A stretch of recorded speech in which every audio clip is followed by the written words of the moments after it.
This is where the fun begins. Clear eyes, full hearts, get loose. King Kong ain't got shit on me! And here we go. Hi, hello. How are you? Hey. We haven't been talking for like 45 minutes already. But how are you? Tell the listeners. It's been a couple weeks. It's been a second. We took a small break. Much needed break. But yeah, we're back. I'm happy. I got to go see my family. I got to meet my nephew. Yeah, finally. Oh God, he's like 9 months old now, and I like just met him last week. That's amazing. But it was nice. It was very nice to see my family and just kind of get away for a little bit. And I'm like refreshed and ready to go. I'm very tired though. I'm very it's just been busy, but it's okay because I'm excited. I'm excited to get back to recording. I can't wait. and Halloween is over. So oh my God, that I'm really sad about. I took my decorations down yesterday, and I was real sad like the whole time. Yeah, and I forgot. You can I don't know if you can see it, but no, you can't. It's like just out of view. But like right here, I have like some stuff. Oh no, right here, right there. I have like a thingy with like it's like a netting with like spiders. I forgot to take it down. So one thing I forgot to take down. I still have some pumpkin stuff and some like fall leaves out because it's like still fall time. It's still fall, yeah. But I mean, it seems like we just like skipped Thanksgiving. It feels like it's Christmas already, and I'm like no joke. I went to my parents' house yesterday. Mm-hmm.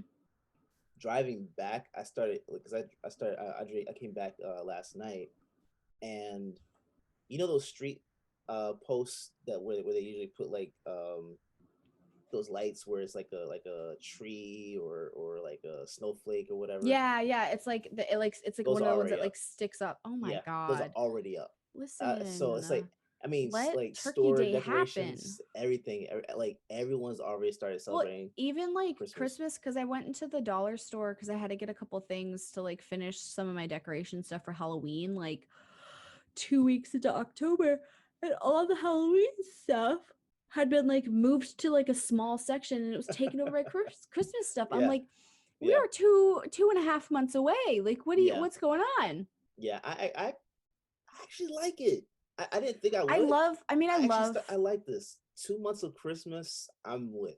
Yeah. I don't really celebrate Thanksgiving anyway in terms of like, you know, the Pilgrim story and all that stuff. Yeah, like, well, that's I don't celebrate that anyway, but stupid. Well, that's the thing. It's the thing. Like most of these holidays are just like dumb. Like Thanksgiving was like the Pilgrims. Blah, blah, blah. It's like no, they were genocidal people. Like they literally destroyed the entire cultures. So no, they didn't like the so-and-so didn't help the Pilgrims grow better crops by burying a fish. Like they didn't celebrate that together. Like that's not what happened. But I think because the way that like time has progressed, I think these holidays, like I don't celebrate Christmas as like a big old like Christian Catholic holiday and like the birth of Christ and blah blah blah because he wasn't born in December. it was, like, anyway, if you actually like look into the history of things, he was not born in December. But I see it more as just like a time of year to just like be with friends and family, and just to like have that time versus like celebrate like the birth of Christ. Like I think that's silly. Because it's not historically accurate. It's not, I mean, historically accurate. Like it was like nothing really is. The Bible is a book. It is a fictional tale that has been rewritten like 57 times, and that's why there's nothing anybody can agree upon. Anyway, starting today strong with some controversy.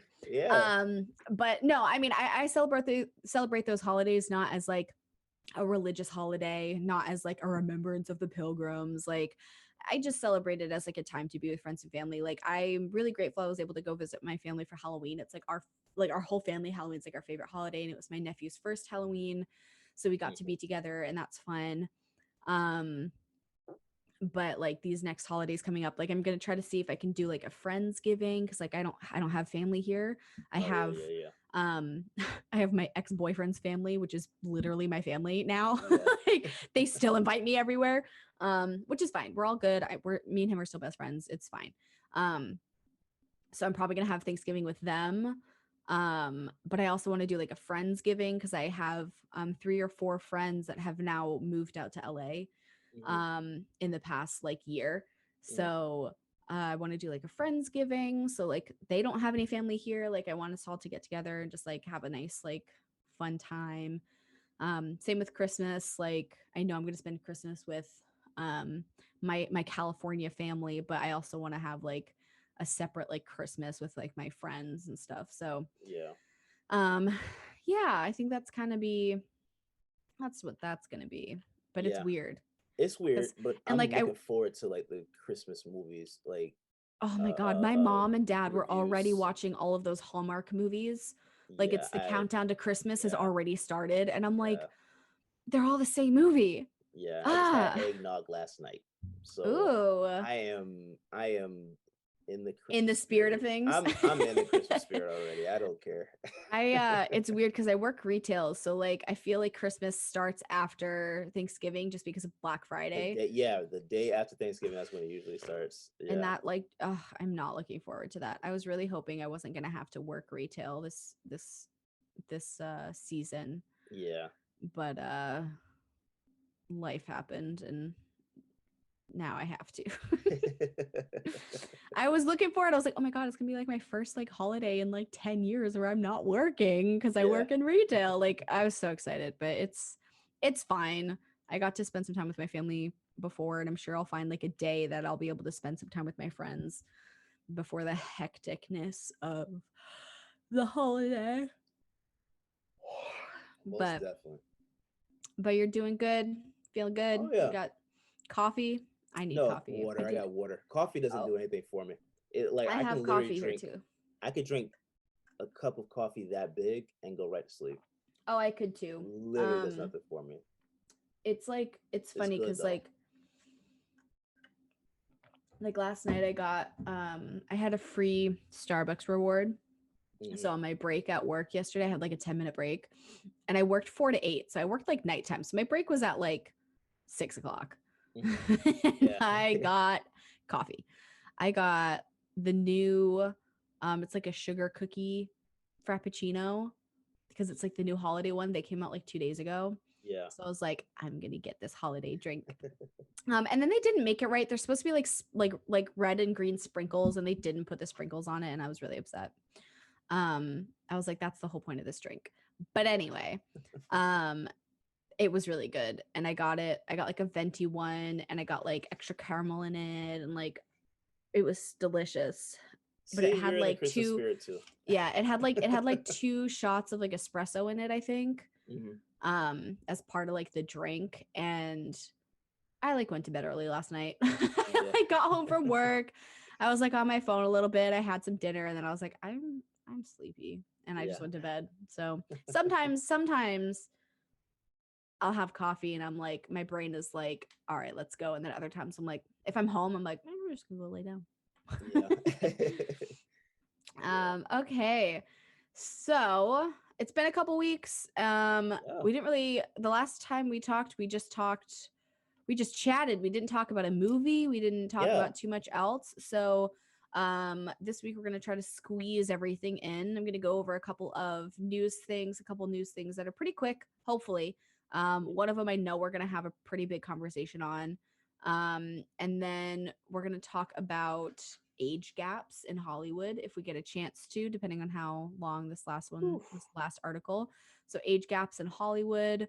And if we get time, we are going to talk about Love and Monsters. Oh no, we'll have time for that. Which we were going to talk about before. Yeah, so it's been about 2 weeks to 3 weeks. I know. I'm like almost forgetting the movie. It's such a good movie. It is. Okay, so the first thing I want to talk about, because it is I was telling you this earlier, it's like a combination between like my like guilty pleasures and just like somebody I like love. Kim Kardashian and Pete Davidson are just hanging out, but they were seen kissing in New York like yesterday, smiling and laughing and displaying plenty of PDA. Yeah. And I love them. The Kardashians, my guilty pleasure. I love them. They are geniuses. Like, how else would they have created the empire that they run? Like, they have they're when people say that they're dumb or they're just like, what, no, like they wouldn't be where they are if they weren't smart with what they do. Yeah. So but everybody's like, how did like Pete Davidson like get Kim Kardashian? Like, honestly, Pete's like cute and he's probably like super down to earth and he's like funny as hell. So And I'm yeah, pretty sure. and he's tall. Not that not being tall isn't great, but like I mean, but what, Kim is like what, 34, 35, somewhere in that range, right? no, isn't she like 40 now? Hold on, let me Well, see. it's somewhere, whatever, late 30s, somewhere in there. She is 41. 41. Okay. All right. Well, so I think by the time you get to that age, you're not looking at all external things. Yeah, I mean, especially like after dating or being married to Kanye West for however many years, Yeah. um, Yeah. being with somebody that like is openly happy or like just openly funny. I know Pete deals with a lot of like mental health problems, and he also has like a couple other like medical things that make him sweepy all the time. This is so bad. You got narcolepsy? No, he shit, what the heck does he has like a condition. It's like, why, hold on.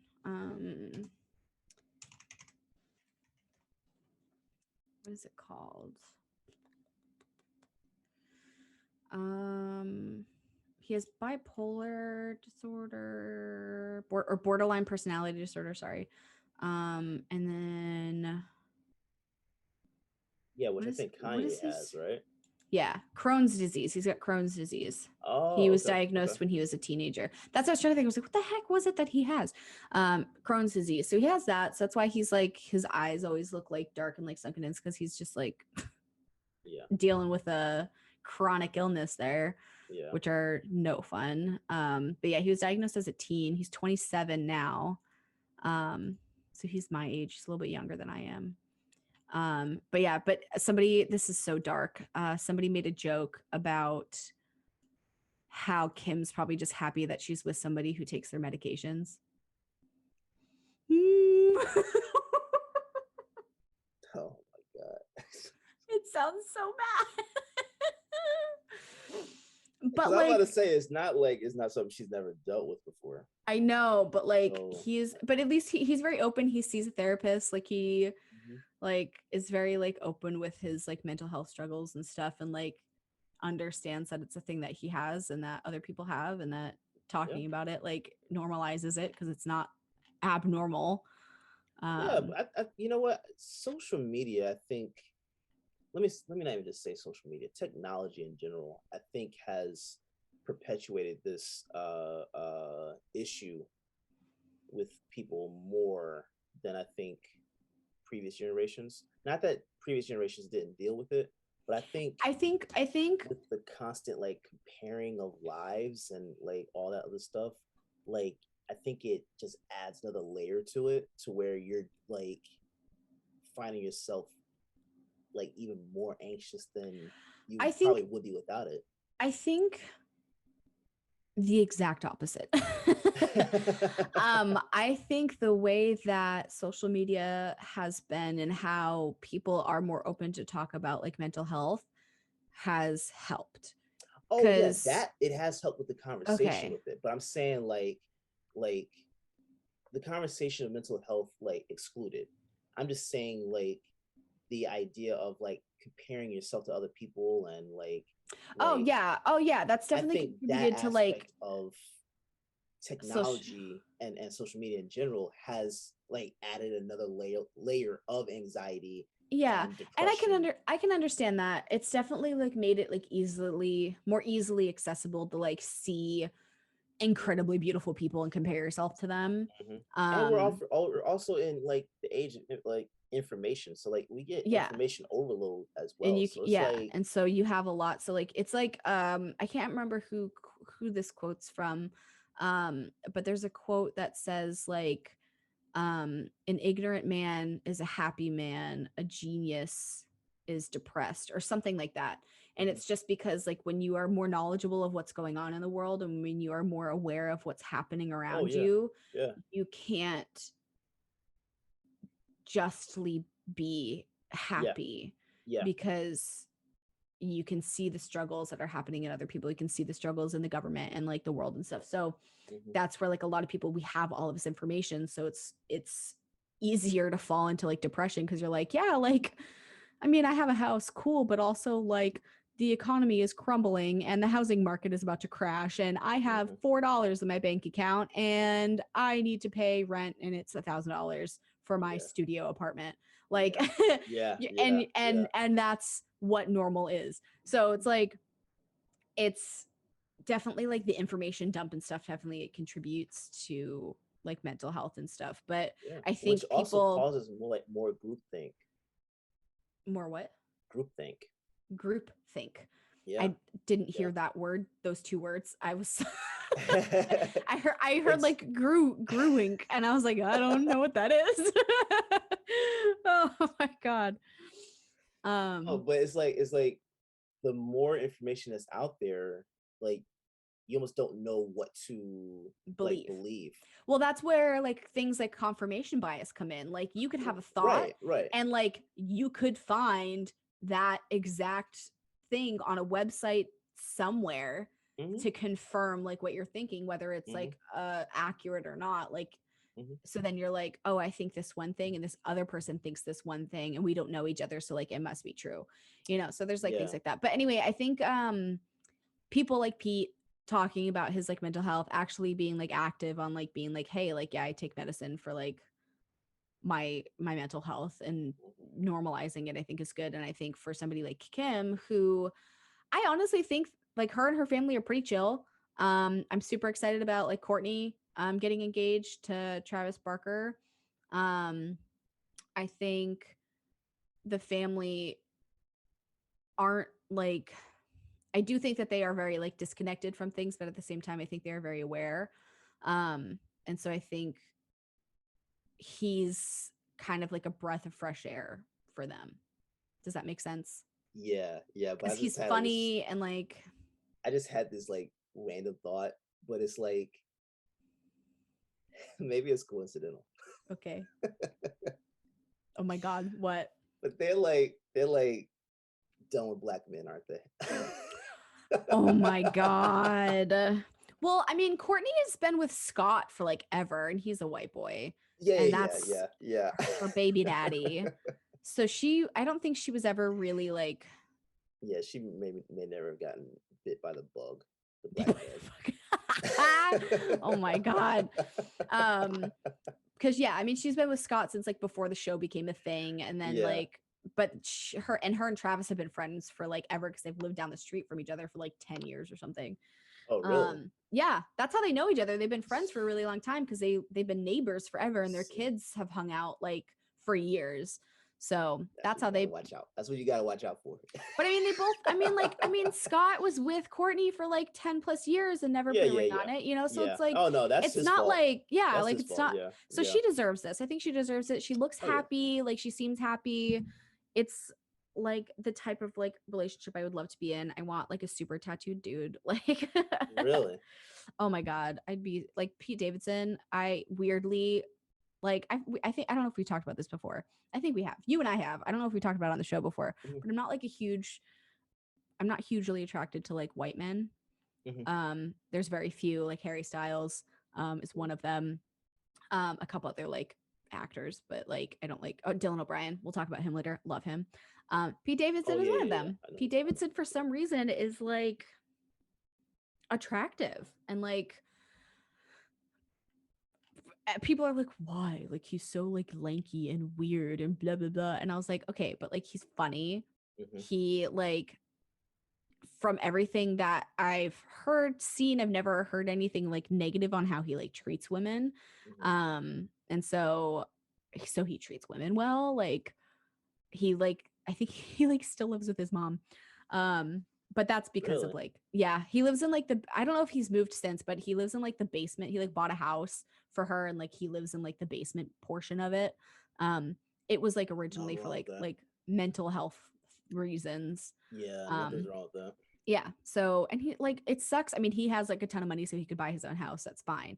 But like it's very true in fashion on like our generation and like I lost my job. I'm 28. I had to ask my parents to help me this Yeah, month with rent because yeah, like I can't find a job. It's yeah, fucking hard to find a job. Like I've submitted to a bunch yeah, of things and like I yeah, haven't gotten any word back from anything. And I'm like, I have yeah, bills to pay. And it's not yeah. like I'm not trying. I just reactivated my Uber Eats so I can go and like do Uber at least to make some extra cash. Like Mm-hmm. it sucks. We're just like in a really Yeah, shitty time. Like so living at yeah. home at 27 is like not unheard of. Oh, not at all. Um I think our generation is more okay with living at home a lot longer. Yeah. Well, it's It's because like our generation went to college, got degrees, and then couldn't get jobs. yeah, Because, yeah. and then there's all of these like old, like 65, 70-year-old like people That in won't retire. corporations that won't retire. So because they will not, they're like, man, you guys should be moving up. You're 40 years old and you're still like on a lower level. Like you should get Yeah, promotions. It's like, homie, like you're the reason I can't get promoted. Like yeah, you're about to yeah, die and yeah, I can't move up in my job and like get higher up and get paid more because you have not left. yeah. Like and it's not like they can't. Like these guys are the ones that have like the 401ks and have probably a few $100,000 in like retirement ready to go the moment they leave. But Mm-hmm. like they just won't leave because they just want Yeah, to keep working because that's like yeah. how their generation was like raised is just to work work work work work work. And they Mm-hmm. think like 50, 60, 70-hour work weeks are normal and they're not. Yeah, So then our yeah. generation is sitting here like, hey, like the human body can't do that. Like you Mm-hmm. guys went through like a depression and went through like wars and stuff. So like I get it, Mm-hmm. but that's not how it needs to be. Yeah, Like, our yeah. population is in a place where like you can work 40 hours and it's not going to disrupt the flow of work because there's Mm-hmm. other people that will work the other sets of hours that you're not going to be working. Like there's enough Right, people to cover things. right. And like that's just like how society is. Like even we are like tangenting like crazy. It's fine. Because even how like we developed as like a human species Mm-hmm. is there were people that were awake early in the mornings to Mm-hmm. do stuff during the days. There's people that were awake up all night because they Mm-hmm. needed to have somebody awake and somebody aware at all times of the day. Mm-hmm. Because of like predators, like Mm-hmm. freaking like tigers and lions and stuff. Mm-hmm. There had to be somebody awake at all times. So those lineages, because that kind of becomes part of your DNA. So that's why some people are night owls, some people are early birds. It's just part of what I part am of like the definitely a human. night owl. I am too. Oh, I I function best at like 2 in the morning. oh, that's exactly why I'm up a lot later than I should be most nights because I'm either still working on other shows or I might even just be writing now, you know. Yeah. So it's yeah, I agree. I think that that So definitely it like boils makes down sense. to It's it. like a theory. I don't think it's like proven, but it makes sense that like there are some people that are like just naturally night owls, naturally early birds because of how we developed as a species and how we had to have people awake at night and we had to have people awake early in the morning. Like that's just like how some people like exist. And that's fine. You know, there's nothing wrong with that. But like the way things have been the past like 100 years, it's like, nope, you get up at 8 in the morning, go to work at 9, you come Mhm. home at 5 or 6, and then you eat and then go to bed and you repeat it. And that's just how things are. And it's like, no, Yeah, like it's not. yeah, yeah. I think our generation is the one that's turning. Our generation is just so aware Yeah. and we're like because it's like we're aware of mental health, we're aware that like mental health days sometimes just really need to happen, like you just Oh can't yeah, do it. yeah, And yeah. that's important, you know, and that's something that like the older generations are like, no, you gotta suck it up and go to work. And it's like, okay, well that's why like so many of you like are miserable with your lives or like don't make it very long and are super unhealthy because you just push yourself too far.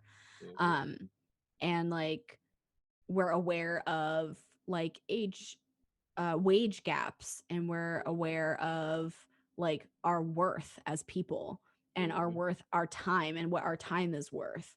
Like, we're not meant to be working, you know, a gazillion hours a week and still try to figure out how to function at home, and like doing all the cleaning and like all of that, and then and still having like social lives, because as humans we need to have socialization or else we go insane.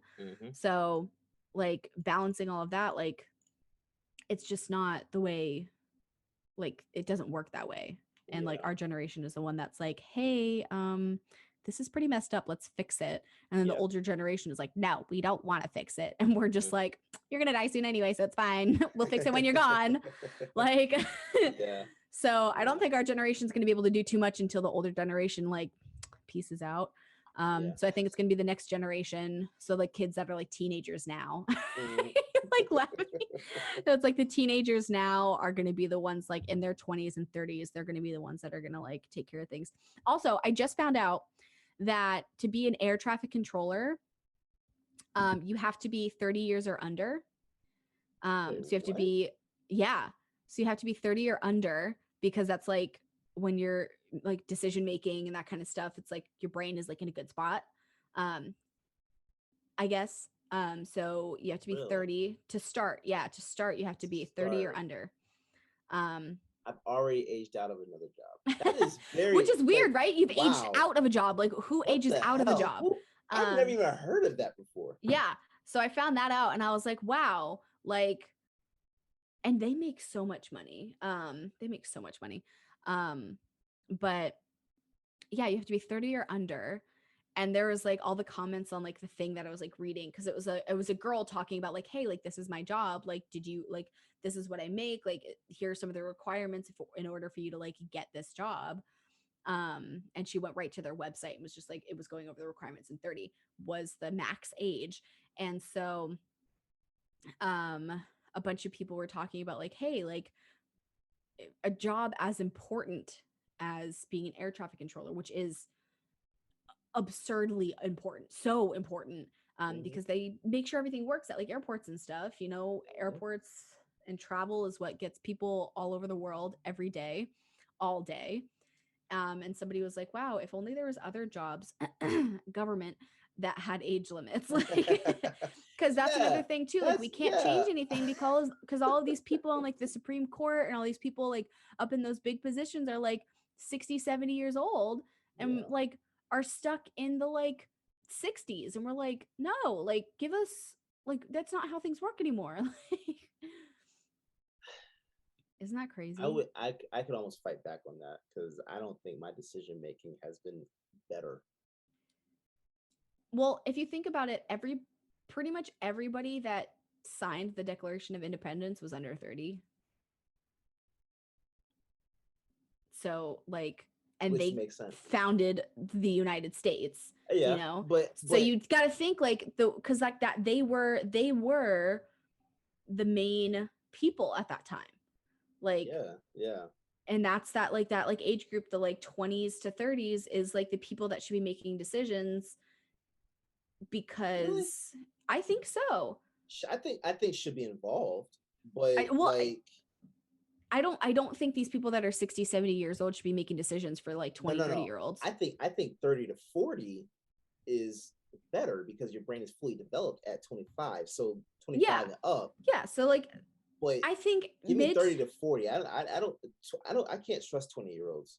I agree. I think that since like the Declaration of Independence was written, because I still see like 22-year-olds as like children. And like I don't see anybody as an adult until like around 25, 26. Yeah. And like I'm 28 and like I'm still like in a weird spot. I think if situationally things were different, I definitely would be like in a better place where I'm like, okay, like I can do things. But I mean, there are people that are like late 20s, early 30s into like the late 30s, early 40s that I think are better equipped to make big decisions for like the country and everything. So like the fact that like to be president, like the minimum age is 35. I'm like, maybe make it 30. Don't get me started on the government, because I just had this conversation the other day with Rihanna that Oh God. I'm still thrown off. Well, we won't tangent into that. We still this is our first article and we've tangented like too much. We're so Kim Kardashian and Pete Davidson are dating. I think it's cute. I think she deserves a good guy. She's a little bit older for him, but like whatever he makes, if he like makes her laugh. That actually works, you know. Yeah, I mean, I don't know.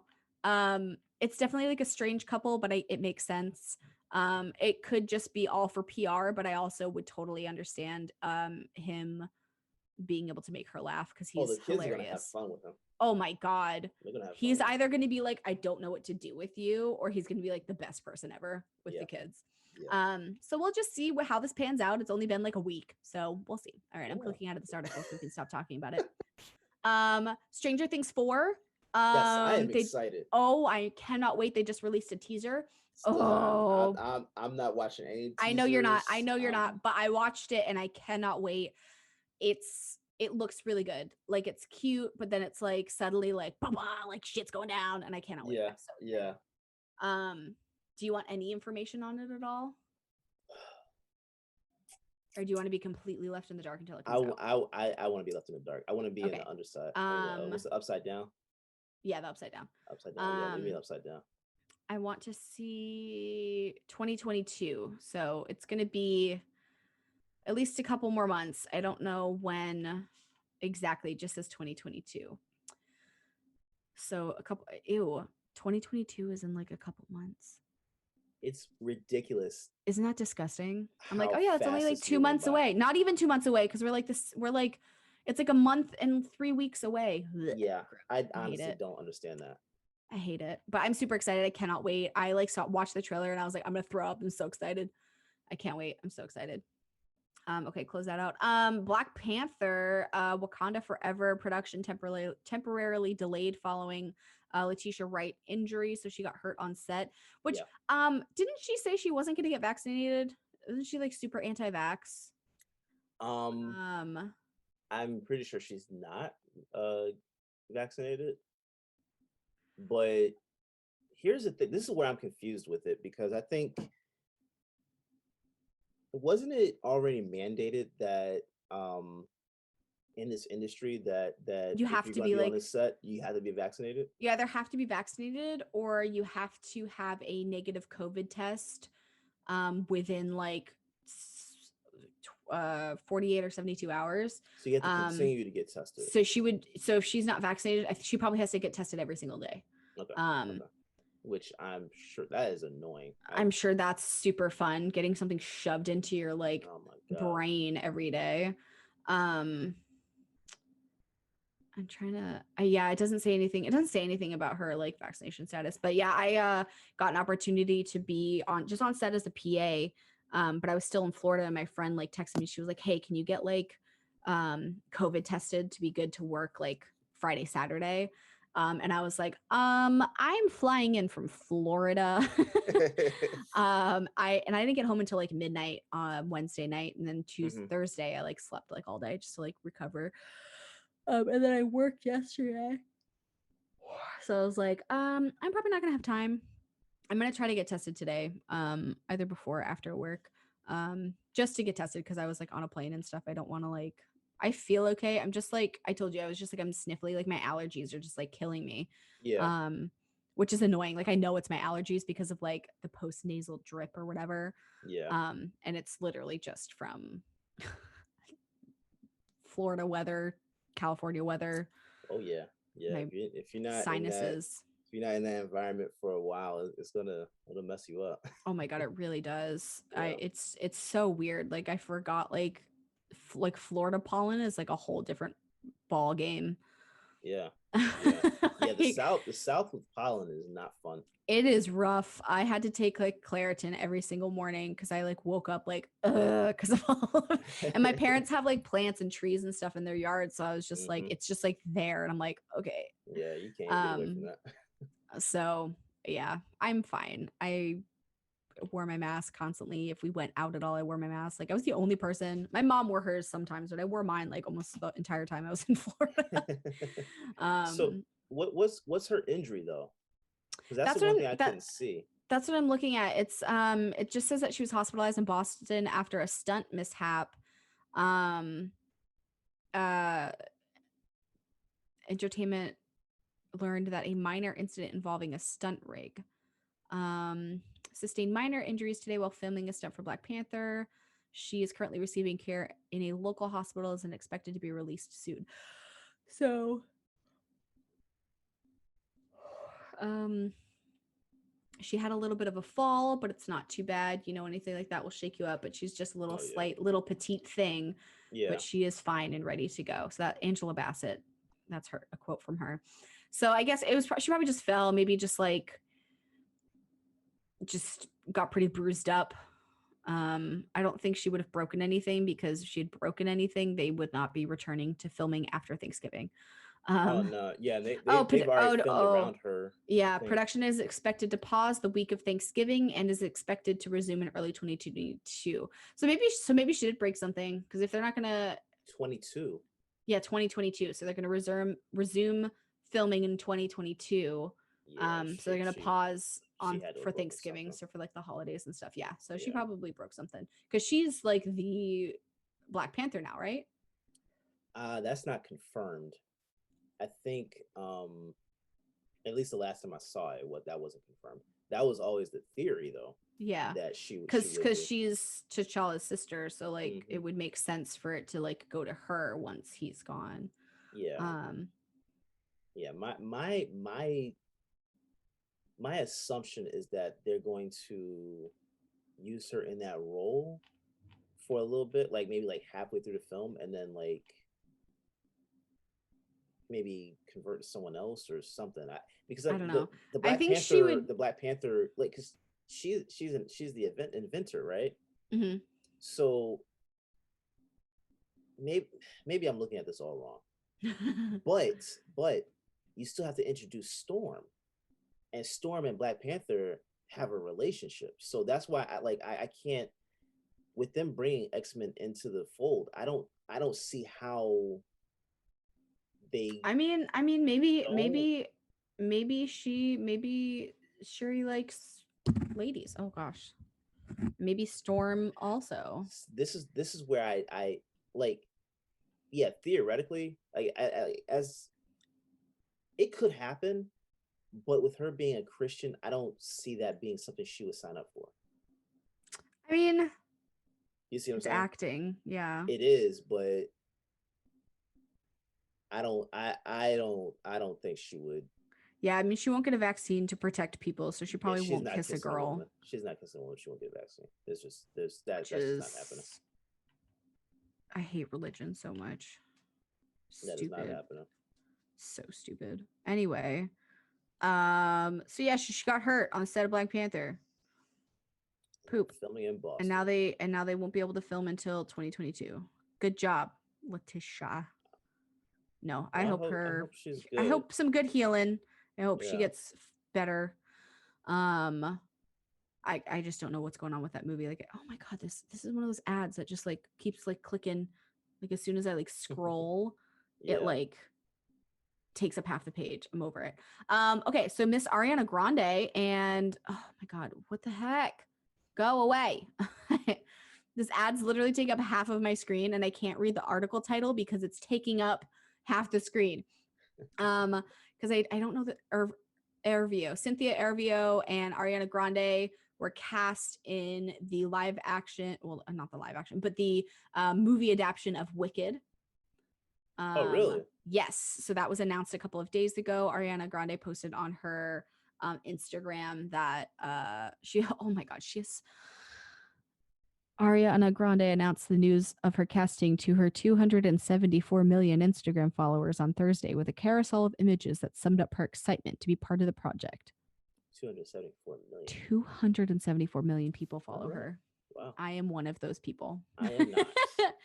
I like her. She's cute. I follow Cynthia. I love Cynthia. She is phenomenal. I don't like know her too well. Like I know of her and I've heard her name before and I've seen her face, but I just don't know a lot about her. She's phenomenal. I just know that singer, she's like, great yeah, I just know actress. that she's won a bunch of awards because she's just like phenomenally talented.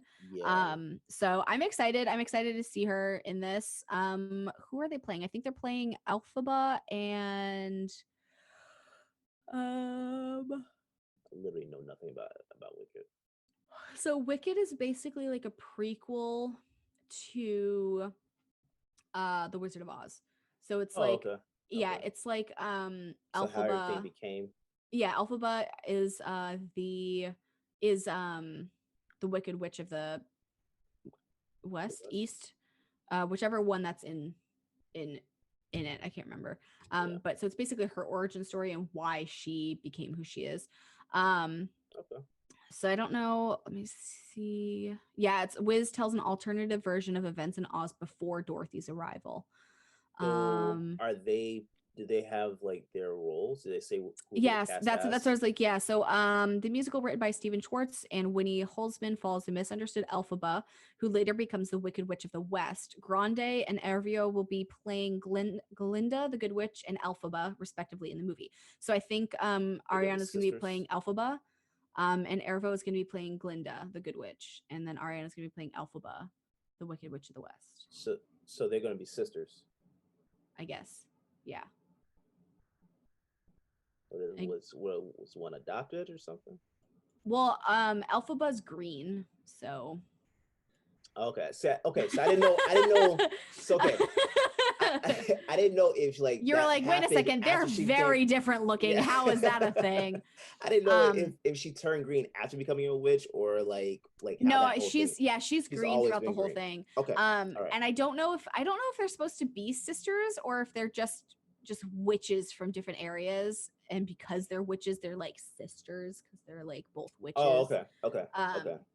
But I don't know, but I just know Elphaba's green because Adina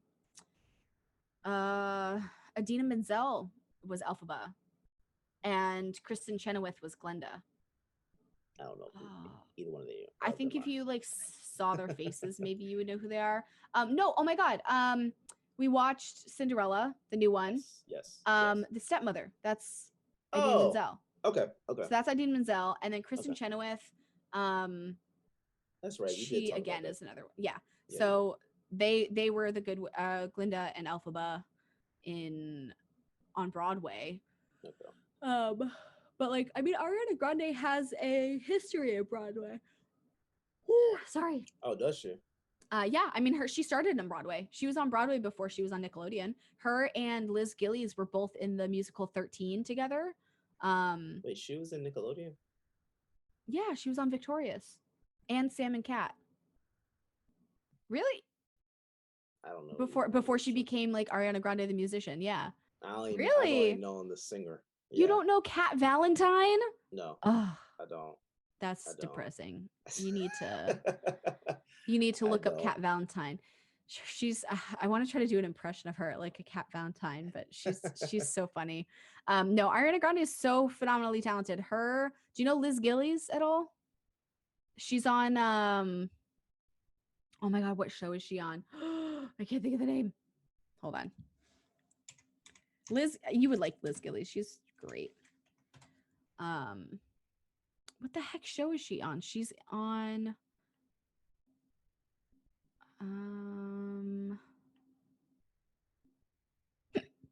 there's her IMDb. Dynasty. She's on Dynasty. What is that? It's a show.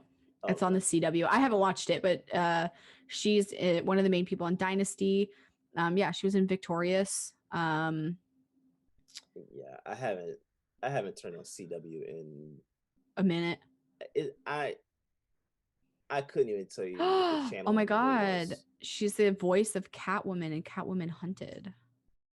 What is Catwoman Hunted? I don't know. I'm clicking on it now. Oh, it's an animated series. Oh, okay. Follows Catwoman in an attempt to steal a priceless jewel. Is it a series or a movie? I think it might be a movie. DC animated movie. Yeah, Catwoman Hunted. So she's the voice of Catwoman. That's fun. Okay.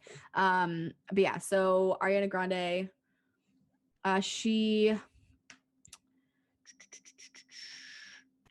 Yeah. You didn't know that she was in like I never paid attention to Ariana like that. oh my god, I love her so much. I mean, I know some of her songs, but that's about it. I know that, and I know that she was with Mac Miller and Pete Davidson. Yeah. Pretty much it. That's the extent of my knowledge of Ariana. Let's see. Yeah, so she's Wicked. She's Glinda. Oh, she's just kidding. She's playing Glinda the Good Witch. So she's Cynthia playing is the Bad Witch. Yes. Hold on. Let me actually click on that like IMDb page. So Glinda. I'm so glad that that's. Oh yeah. So Cynthia's Elphaba. So Cynthia's gonna be Elphaba. Ariana's Glinda. That makes sense. Good, because Cynthia has this ooh, she has a depth about her. She's beautiful. What the heck? That is just phenomenal. She's actually who I would like to see cast as. Oh, Harriet. She's Harriet. Yeah. We talked about her because she was in Chaos Walking. Yeah. Oh my God. I was like, why is she so familiar? I was like, I've heard of her and I know she's super talented because we literally talked about her like a month ago. Yeah. Oh my God. Yeah, because she plays Harriet and she's in Chaos Walking. Oh my God. my brain isn't here. Yeah, I would love to see her as she has like Storm. 4 things. Oh, she's gonna play the Blue Fairy in Pinocchio. Cute. Oh, that's interesting. Oh my God, she plays Hildy in Chaos Walking. Oh God, okay, I love her. I'm so excited. Yeah, she's phenomenal. Great actor, great singer. That's a better casting. That's a better casting. Yeah, that makes more sense. She has a deeper depth. Yeah, that makes more sense. It makes perfect sense. I don't know why my brain went the other way. That's why I was like, Ariana is kind of like too ditzy to play an evil witch. And it makes more sense for her to be Glinda because Kristen Chenoweth played Glinda, and Kristen Chenoweth is like a tiny human. So it just makes more sense for them to both be tiny humans. Yeah. Boy, why are you staring at the door? Somebody here? I smell coffee. Somebody making coffee? Is someone making coffee? I can smell it. I want some coffee now. I'm looking at Ariana Grande's IMDb and there's literally like 8,000 credits on here. Wow. It's because it's like all of her like music videos and like everything. Like those all are considered like. I forgot music videos were considered credits. Yeah. I forgot about that because J. Cole's got a ton of them. Yeah, so she's got so many actors. All of her music videos are not even just hers, like all of her music videos, Mac Miller's music videos. She was in a video with Troye Sivan, Nicki Minaj, Bo Bear. He's just being grumpy. Oh my God, she did the voice. Oh, I didn't know that. She in Winx Club, she was the voice of Princess Diceboro. I don't know. And then Victorious, because it was like a Nickelodeon show, they had like a bunch of like videos that they did that she was part of. So there's a bunch of that. Yeah, it's 79 credits for like film. Crazy. Wow. So I'm excited for that because like insane talent. Yeah. Wicked on Broadway made $14.8 million at the Broadway box office last year alone. Last year, Broadway was closed. Shut down. Yeah, so. They probably mean like 2019. Yeah, because 2020 didn't exist. 2020 just didn't happen. We wiped that off, and I think God is going to give everyone an extra year of life. Yeah. Okay. So I closed out that. We're done with that article, but I'm excited. Bowie, lay down, please. Baba, you're fine. You are fine. Just because someone's out there making coffee doesn't mean you have to go say hi. It's okay. It's okay. Hi. Thank you for the kiss. Okay. Lay down. Lay down. Ew. He's a wet nose. That means he's a healthy boy. Okay, so Tom Hanks, Tom Hanks is alone again in Finch with only a dog and a robot for company. So he is an Apple TV Plus Finch. which I thought don't about watching have. that. I don't have it. I don't have Apple TV, and I'm kind of bummed because like I know that there's a bunch of or Apple TV Plus. I don't have either. So I saw this and I was like, I haven't even heard about this. Have you heard of this? I've heard of it, but I didn't know it was like another Castaway type of thing. Oh my god, I forgot. I was trying to think of what realize movie he that. was in. I was like, what movie was he in where he was by himself? Freaking Yeah. Castaway. Yeah. Oh my so god. I'm sure it's gonna be Castaways. good. We are castaways. Where are you? Okay. All right. Sorry, All right. that's what is that? That's that kids show.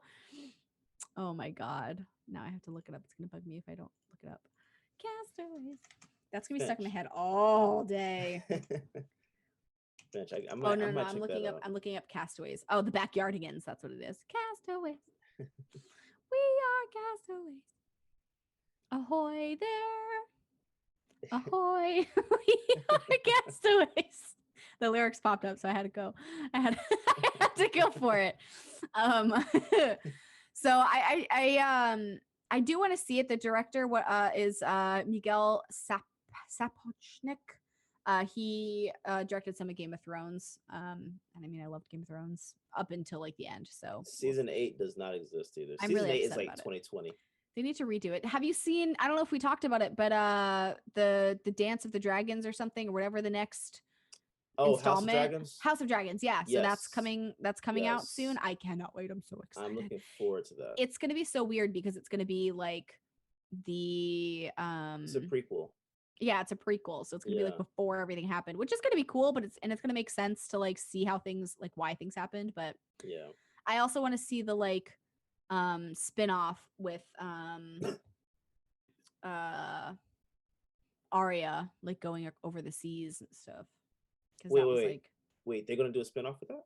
That it was. I don't think it's going to happen. They talked about it as a thing towards the end of Game of Thrones that they were going to do a spin-off. They were going to do a prequel, which was going to be about the Targaryens, and then they were going to do a spin-off about Arya going over like overseas and stuff. And finding what's across the ocean or what's across the thing. I don't know if that ever actually got greenlit. I think they're probably going to wait until this show comes out to like see how it's like received before they like try to do another one. Yeah. No, I think they're actually working on 2 different series now. Oh, then maybe that's House of Dragons. I'm not sure what the other one is, but I think. Oh my god, I hope. If I'm not mistaken, I think they're doing another one. I remember reading that they like did 2, but like I don't know. I haven't heard anything about a second one, other than like the initial like thing for it.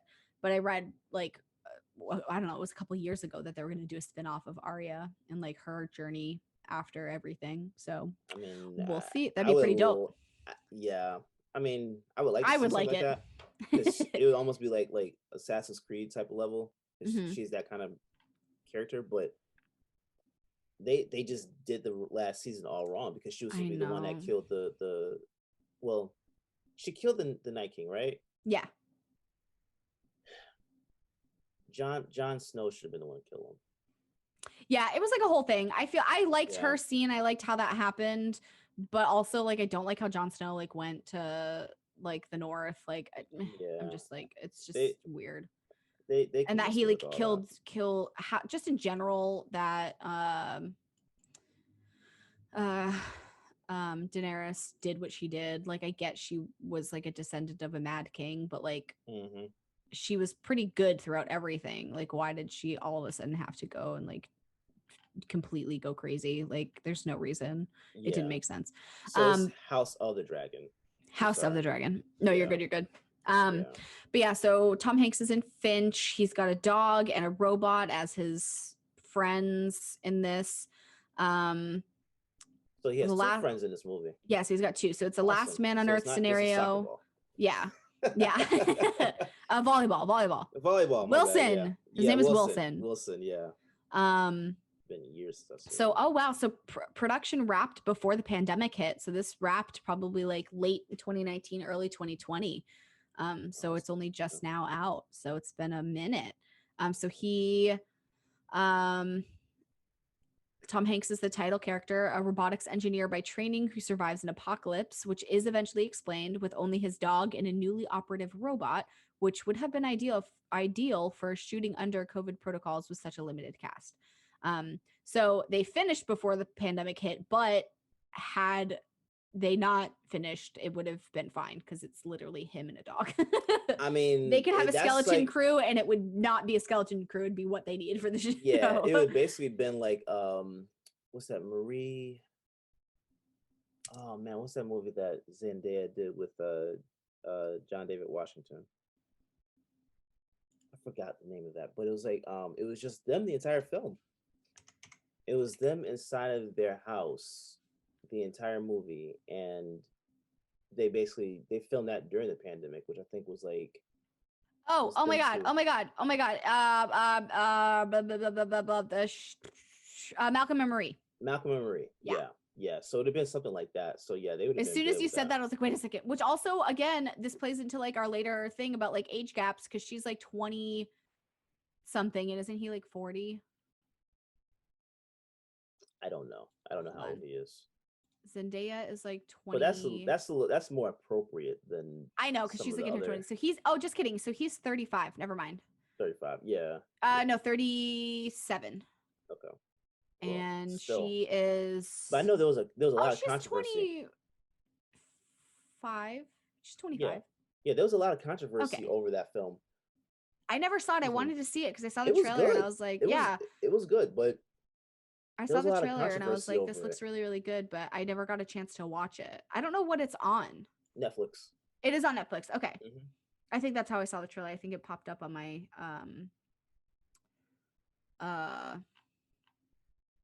like, you might be interested in things. And then I was like, this is going to be a movie I need to be emotionally invested in, or else I'm not going to take it in. And I just haven't been in the emotional state to watch it. Yeah. But no, it looks really good. But I remember when it came out, there's a bunch of people like talking about like how there's like a lot of things going on with it. But okay, so Finch, new Tom Hanks. Tom Hanks is a gem. Did you see that Elon Musk, or I don't know if it was Elon Musk or if it was Jeff Bezos asked him to go to like space. And he was like, no, it's $28 million I would have to pay. Like, I have better things to do with my money. To be completely honest, I'm really over these. Because who went? William Shatner went, right? Didn't he? Yeah. Isn't he the one that went? Yeah. But I think he went like to the edge of space. I don't think he went. No, I think they went like out of the Earth's atmosphere and then came back, which is technically outer space. What is the purpose? The purpose is to show off how rich they are. I see, like, because did you the UN was like, hey, if Elon Musk gave us like $6 billion, we could cure world hunger, and he was like, dope, give me an itemized list of how you're going to spend that money and I will give it to you. Yeah. And it's been real quiet since. But maybe they shut up. Maybe they're actually like, oh shit, like if he's gonna do this, like let's make sure like we have everything in order, because that would be great. That would be wonderful if they could do something like that, because like you have to so much money. But see, that's the thing though, like before you say something like that, you should have already tallied that up. Yeah, I think they probably just estimated it on like some other costs, but they didn't have like an itemized like list ready yet. Yeah. So, I mean, granted, yeah, like, hey, here's an itemized list of how we would spend $6 billion to cure, save, or end world hunger. I'm pretty sure $6 billion would help. That's duh. Well, the thing is like, it's like that it would do it. Like, it would. And like, these are, and like, it's, oh my God, it's just, that's a whole other conversation. I can really, oh my God. Okay. So maybe we'll talk about that some other time. Yeah. So Tom Hanks didn't want to go out of space, but he is now out of space in this movie. Or actually, I don't know if he's out of space. I think he's just in a post-apocalyptic time. Tom Cruise went out of space. Oh, that's right. Yeah. Freaking weird. It's crazy. Oh, this is sad and cute. The entire reason Tom Hanks's character built the robot was to care for his dog should anything happen to him. Oh my god. That's so sad. Ugh. That's so sad. Man. I might have to watch it. I might have to watch it just off the strength of Castaway. Yeah. I mean, it's Tom Hanks. You know it's going to be good. I don't think I've ever seen him in something that's been like subpar. Eternals came out this weekend. Yes. I will watch it when it streams. I'm so depressed. I think I told you that I was invited to go see it today in 50 minutes. But because I work like an hour after the movie starts, I can't. And I'm really sad because I really wanted to go see it. And I had like I really wanted to go see it. And like it's funny because I know what theater they're going to, and the theater that they go to is like never crowded. It's like a very like, it's not like a big AMC theater, it's just like a smaller one. Okay. So when we saw Shang-Chi, it was like pretty nice because it wasn't like packed or anything. So nice. But man, I want to see the Eternals so bad. But that came out. It's a box office hit. Oh my god. Stupid ad is doing that shit again. Go away. I don't.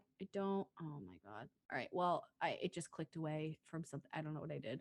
But Eternals is out. I want to see it. It's getting very, very, very good reviews, so I cannot wait.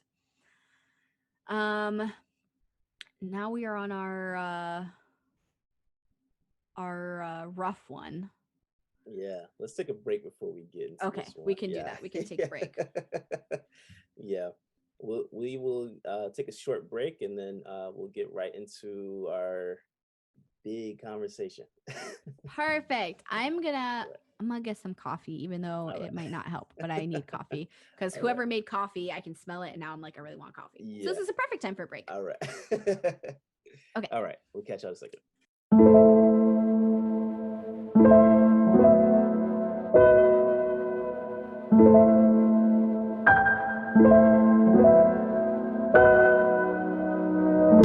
Hi, hello, ladies, gentlemen, and everyone in between. My name is Jessica Lemon, and I am the host of Sour, Sweet, and Spooky, a paranormal podcast with a little true crime squeezed in. Because where there's paranormal activity, there's gotta be some kind of true crime involved, right? I talk about ghosts, aliens, murder, cryptids, urban legends, conspiracy theories, and more. Stories from all over the world for you to enjoy every week. So check me out on social media at Sour Sweet Spooky and pretty much every platform that podcasts are found. And be ready for a brand new story.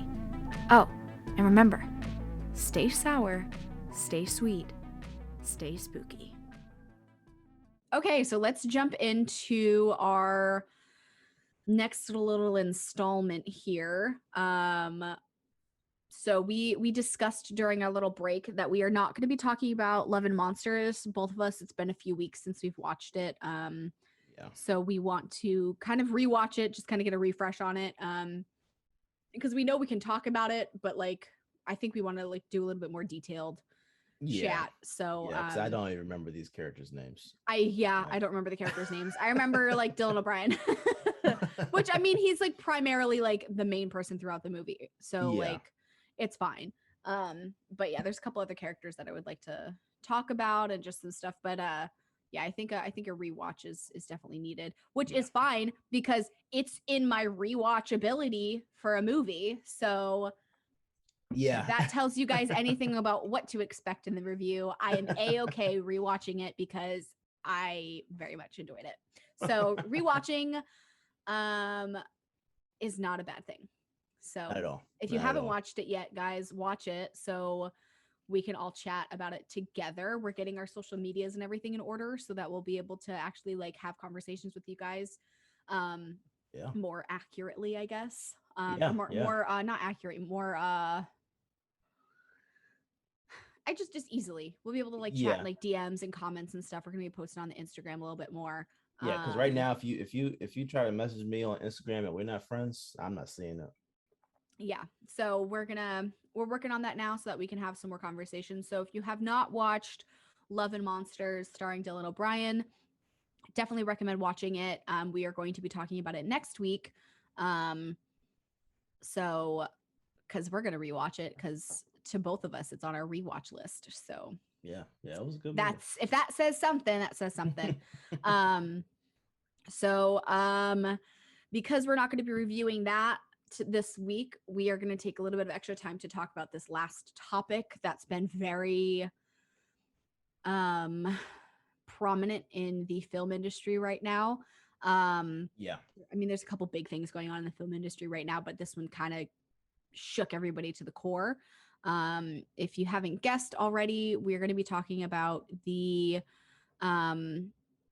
death of cinematographer Helena Hutchins on the set of Rust. She was the cinematographer for Alec Baldwin's new film Rust, and she was fatally shot on set. And then one of the directors was also shot, but he is okay.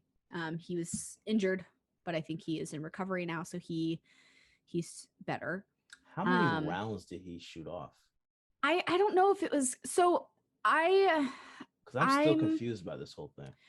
I am too. So when it first happened, everybody was saying that it was like it was a blank, and that occasionally, like sometimes too much gunpowder can get like built up in like the chamber. So when like the next one goes off, it causes too much of like an explosion and shrapnel gets shot out. And so that's what they thought had happened at first until like everything happened. They realized that there was actually a bullet in the chamber, a real one, not a blank, and not like a prop one. So when it hit Helena, it hit her in the chest. I don't know if she even made it to the hospital. I'm like so confused on this whole thing because one, did we not learn from Brandon Lee? Well, that's the thing is like it's like so there's so much conspiracy around this one, and I think that's why it's become such a big thing, because there's a lot of crew members coming forward talking about how things on set have been kind of either brushed under the rug, or things have just been like not quite up to standard. They've been cutting corners, and in the armory and everything, I guess they kind of cut corners on that as well. And there's just been everything going on with the potential strike. Let me pull that up. I can never. Yeah, that's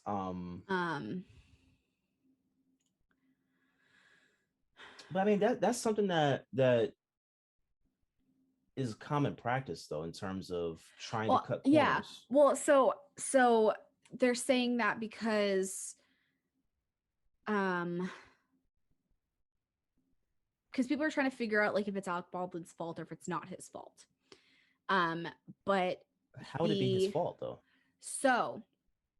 So he's the actor in this, but he is also the producer. The producer is the one who puts the money towards all of the budgeting. He's the one who makes decisions with the other producers to hire who they're hiring, to make sure that they have enough people on set, to make sure that they have the safety needed on set. So being a producer and cutting corners caused these things in the middle to not be where they needed to be, and for things to not go the way that they're supposed to go, for him to then have a gun that ended up with a real bullet and not a blank.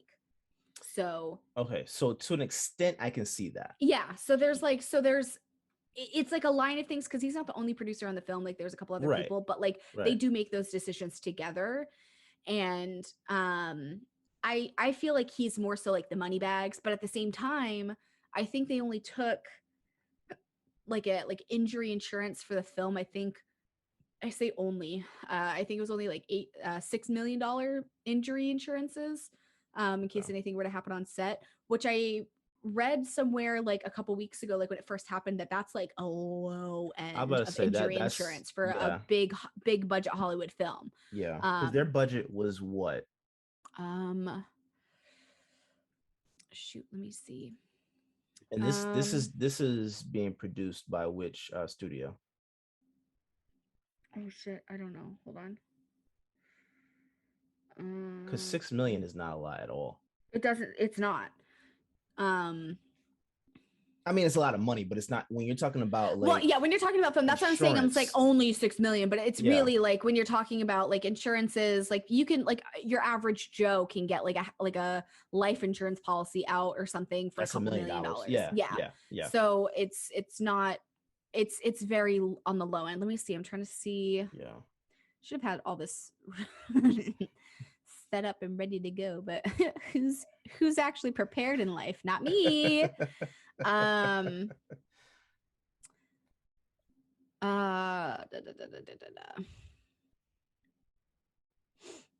it doesn't say it in this article. Let me see. There's another. I have like 4 articles pulled up. And it's as of yesterday. It's been 2 weeks. So it's been 2 weeks since this happened. Yeah.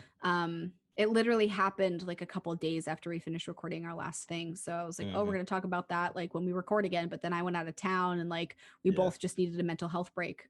Yeah. So we didn't talk about it when it first happened, which I think is kind of good because we have a little bit more information now versus when it first happened because there was so much going around and we like didn't know like what was happening. Yeah. Because I'm like, here's my thing. Like, I can understand cutting corners. But how not in safety, not in safety. Because my thing is like, how is it any more expensive to get a prop gun versus a real gun? So one of the big things with because pricing in that I still don't understand. Oh, there we go. I know The Rock came out this week and said that oh yeah, he is no longer allowing any real weapons. So it's actually very common practice to have real weapons on sets because prop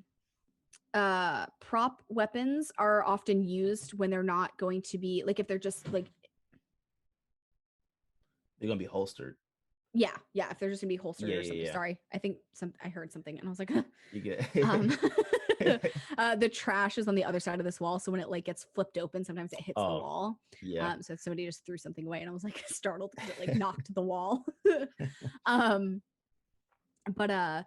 So if they're holstered, if they're just like hanging on a wall, like as like a prop, like, and they're heavy. Like I've held prop guns before; they are heavy.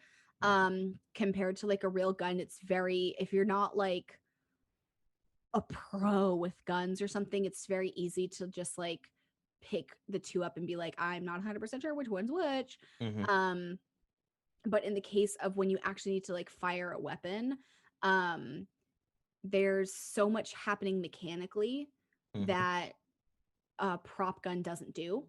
So like when you like shoot the gun and it barrel goes back and like the flame comes out, like you can replicate that in post-production. But it never looks quite right. It always has like that kind of looks a little fake. I mean you can replicate the fire, but you can't replicate the slide going back. Exactly. The recoil. So you can replicate like the flame and that puff of smoke, as well as the air ambiance of like the smoke afterwards, can kind of be replicated. But it's just like the mechanical movements of the guns that are harder to replicate in a realistic way. And if you want it to be as real as possible, that's why they use those. But they're supposed to use blanks, or they use it's a specific type of bullet that doesn't actually shoot anything out. And that's what they had on the set. And between a real one and those prop ones, they look the same, but they feel different. Like the weight is different. Because the prop doesn't, for all intents and purposes, it doesn't move. Yeah, it has gunpowder in it, so it'll make the smoke come out, but it doesn't have a projectile. So what I'm saying in move in terms of like the slide doesn't go back. Like for pistols, the slide doesn't go back, or you can't in a prop gun. In a prop gun. But in a real gun, they it does all of that, and that's usually what they use for these kinds of shots, because the Yeah. camera's like on the gun, or like the camera's like. So what I believe I read is that when they were filming this, it was a shot. I think Bowie's at the door. Hold on. This little booger. Are you at my door? You want to come in? You whining booger? You don't want to be in. You want to be in. You don't want to be in. You want to be in. You got to make up your mind. He just looked at me. He's like, mother. What did I tell you? It's like 2 minutes later, he's going to be at the door. Lay down, Bubba. He's like, no, I'm going to look out the window and be all sad because you're not paying attention to me. I'm like, Bubba. So funny. So what I understand from what I read like last week is that the shot that was being done, like the camera angle, was like of the gun like this. So that's why people are like, why was she even in range? Like, why was she even near it? Blah, blah, blah, blah, blah. That was my question. Yeah, it's because the shot was basically of the camera kind of looking down the barrel of the gun, but like not quite. So that's why it hit her as a cinematographer who was only a few feet away. Because she was at the camera getting that shot, and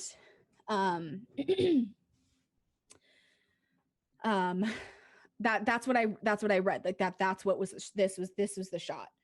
So this is the shot. So they needed to get this, and that's why she was right there. If you're watching on YouTube, you can see this. If you're just listening to it, I'm basically pointing my finger as if it was a gun, like right to the side of the camera. So you see my face, and then you see the gun, and then it's boom, shot. Yeah. So that's my understanding of what the shot was, and that's why she got hit. That makes so much more sense, because because it's not like he was like over here like bah, bah, bah, and like she was way over there, like she was, the way they reported it though in the beginning was that like he shot her. Of course it wasn't intentional, but he shot her. Yeah. And the way that it was reported was almost like, in my mind, the way I understood it to be was like this was like before they're shooting the scene. They were rehearsing. So when you're rehearsing, you're still like in front of the camera and everything, but and still like going like, through the motions of everything. I'm not even talking about like on your mark. I'm talking about like, I'm thinking the way it came across to me was like this was something that was just like behind scenes, like they were just like loading everything practicing up the gun, like making sure he knew like what he that's okay. So that makes much more sense. So that's I wish I had the article.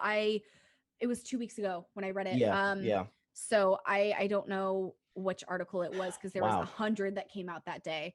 But that was what the understanding was, is that like they were doing their rehearsals right before shooting. Like they were like it was like the last rehearsal right before they were going to start actually rolling. So here's my thing though. Like this needs to come down to, so I understand getting a real gun over a prop gun, because mechanically it doesn't work the same for those. So I get that, like that it's visually more appealing when you can shoot the subject, and when they're actually pulling the trigger, they're feeling the recoil. You can see and that's another nuances. Thing too. Fake like prop guns don't create that same recoil. You can't mimic great. That. I was gonna say actors are great. Actors are phenomenal people.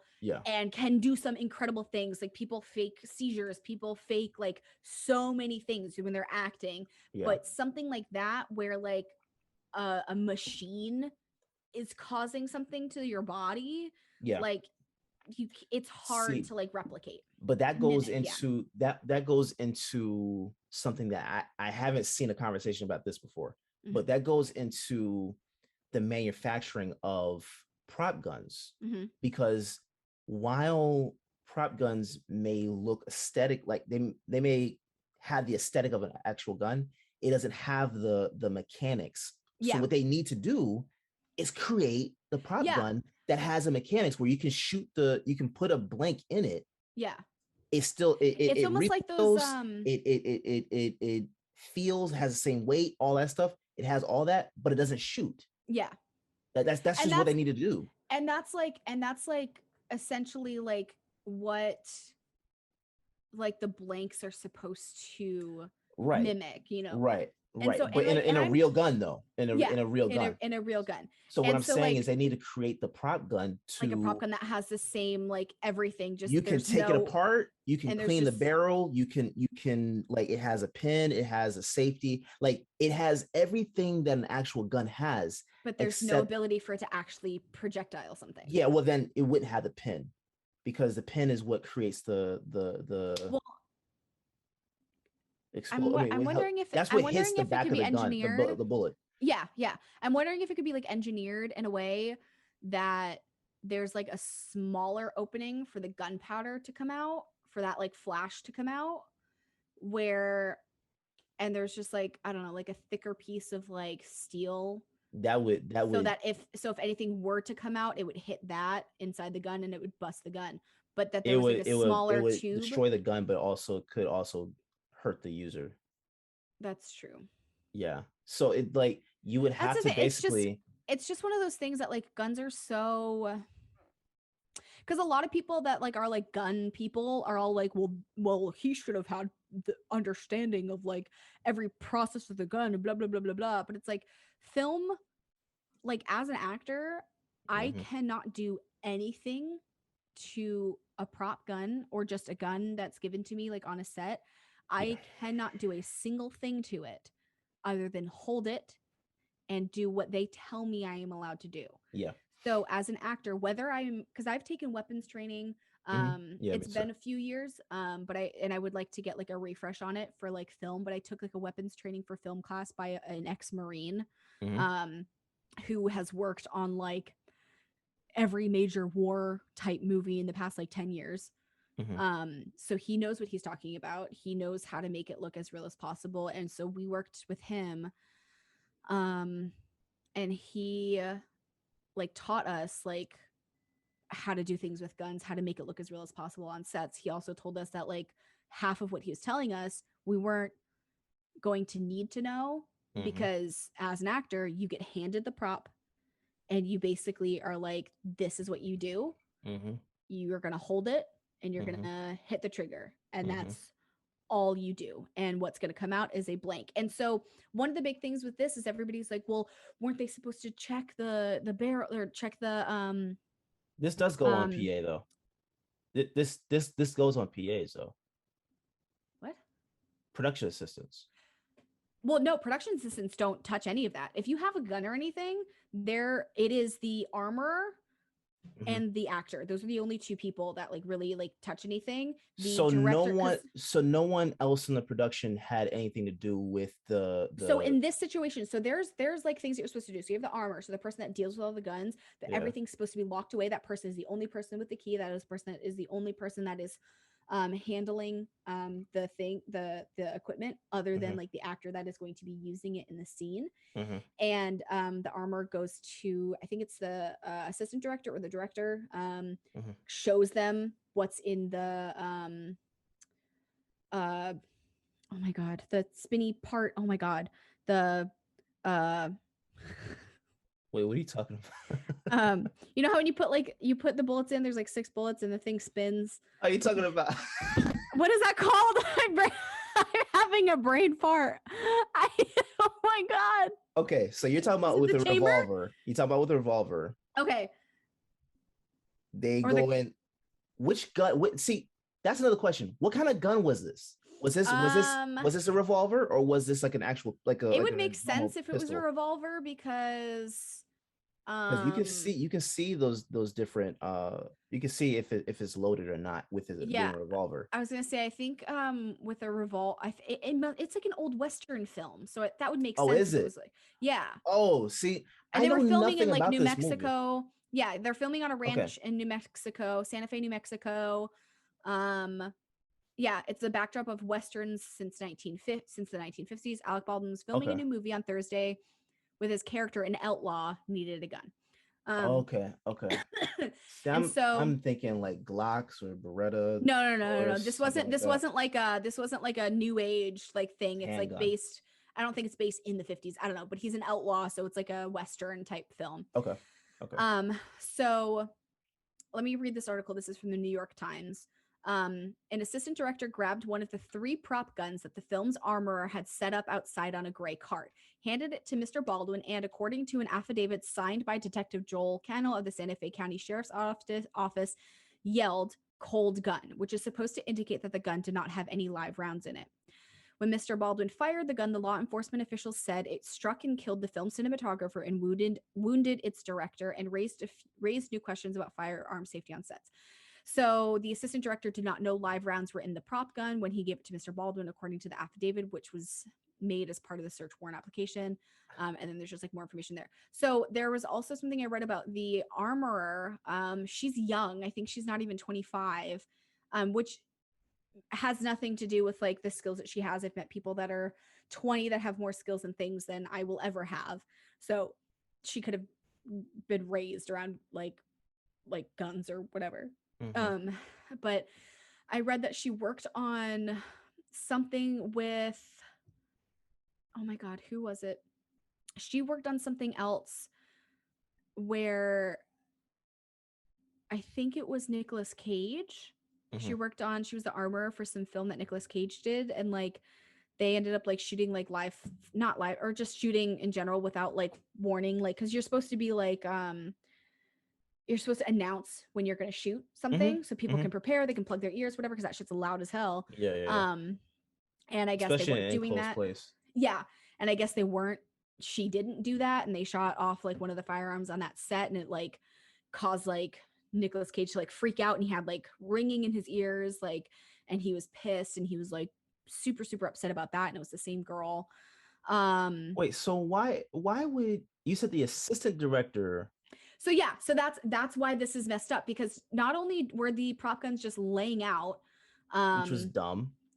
They need to be in a locked place at all times, because if they're just sitting out somewhere, anybody can come do something. And that's why there's more controversy, because there was other issues on set that were a result of the production and producers not putting forth the money that was needed to like create everything, so that that's why there's so much controversy and so many like theories going around as to like why something like this happened, to like make Alec Baldwin look so bad, because maybe like all of this stuff was happening because there was people walked off set like the day before, a couple days before, so people think that, oh, maybe somebody like planted it so that like that would happen. But they didn't think that like somebody would die. But like, why would you call out cold gun if you didn't check the gun? Exactly. So that's like, even with my, like, whenever I handle my gun, I'll take the magazine out. I'll make sure that the chamber is clear. But I make sure like multiple times before I even put it down, because I don't want it to. You don't want anything to accidentally happen. Yeah. And that's why this is. You're that's supposed why to look into the like. Yeah. So that's what doesn't make any sense in terms of like the assistant director yelling that out. And that's the thing, the procedures that are supposed to be in place for prop or even live weapons on sets was not followed. And that's another thing into the production's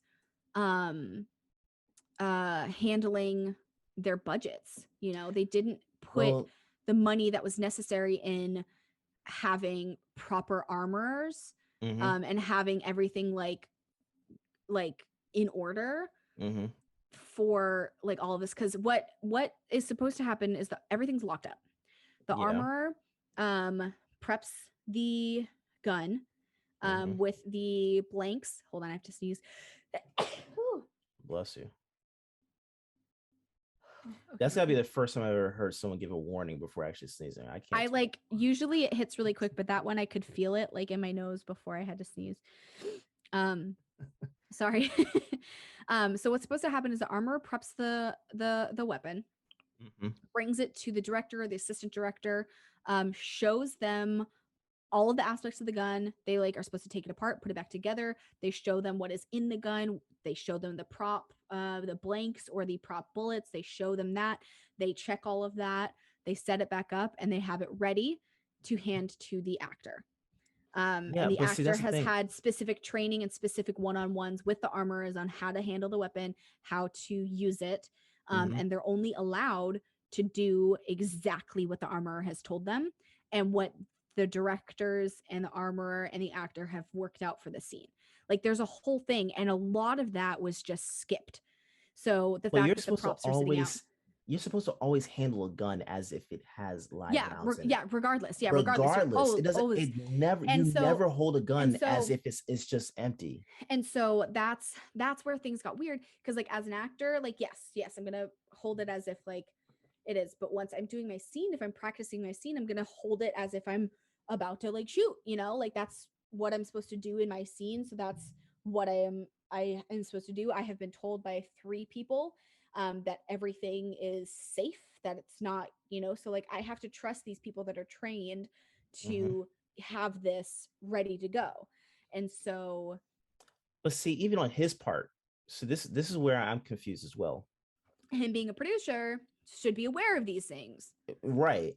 But let's just say for argument's sake, he's not a producer. If you're going through a dry run, why are you pulling the trigger on a dry run? Sometimes it depends, because I haven't worked on anything with like where we've used like real weapons. Everything's always been like plastic toy guns that are painted black. Other than my like training that I did with like actual weapons, and then actual like prop weapons that had because some guns will have not like airsoft, but they have like the little like air thingies, so when it shoots, it does like a puff of air. But it's still loud. Yeah, and it sounds really loud. That's what I'm saying. Like with a test run, why would you shoot it on a test? I because I know that, like, I'm trying to think of, you go through all of the actions of it. The only time that you don't is if it's like a one shot kind of thing. Like, because there was time we used it was supposed to be like fake blood, so you get like shot and like fake blood comes out, so you have things, so it's like you got like one shirt. You know, so it's one and done. You know, you got one chance because it's low budget. You don't have a bunch of shirts. You don't have time to reapply all of the makeup or whatever you need to do because you're gonna get blood on it. So like those are the times that it's like you just go through everything, you mimic everything. But like other times, like and other things I've done, you do every movement that you need to do to make sure that the lighting still looks good, to make sure that things don't get like blown out when like certain things that come in, like so like a shot, so like things don't get blown out too much, so that they can adjust like levels and stuff if they need to. So that's what I think. All of that I get. But see, that's like when you're going through like choreography, or when you're going through like tracking the shot or whatever. Like I get all of that in terms of lighting and all that. When you're pointing a gun on the left side of the camera, you don't necessarily have to pull the trigger in a test run. That's where I'm confused, because it's not like you're accounting for light or something like that in terms of whether you pull the trigger or not. Yeah, you see what I'm saying? That's where I'm confused. I think that they maybe were trying to make sure that the lighting was good, like after the shot, and just to see how like the smoke moved. I don't know. I wasn't on set. I don't know what their plan was for that, but I can understand like wanting to see all of it beforehand. I am curious though, because sometimes when you do run throughs, they do film. So I'm curious. Well, yeah, just in case it comes out good. If like you're doing like run through and suddenly it's like really good. They're like, oh wow, that shot was actually like great, even though it was like our practice run. Like I know that I've done like rehearsal runs, and they filmed. They're like, hey, we're just gonna run it just because. And it's like, oh, okay, cool. And it ends up being like the shot that we best used. Shot. Yeah. So that's why I'm like, I'm curious if there is footage of this happening. It has to be. That's what I'm curious about, but obviously they're not going to tell us that they have any of that. You know, it's probably like being used for like court and everything, which is makes sense. Also, it's traumatic, so why would they release that to the public? Unless they decide to actually put that in the movie, keep it in the movie. Oh God, I hope not. I mean, if it, I was going to say depends, they use that shot it of depends, because think about it, like this is her last piece of work, right? Yeah. So they could possibly still want to put that into the movie as a like a tribute to her. Yeah. Like but that's also like really sad. It's like this is her last shot that she ever was part. It just hurts my heart. It hurts my heart so much because like. It's just weird. It's just weird. It is. I And like one of the biggest get things this. too is like the fact that there was an actual bullet on set in general. That's like, that's what I'm saying. Like how like, have we there's not no- learned from this Brandon Yeah. Lee incident? And that's how has that not been?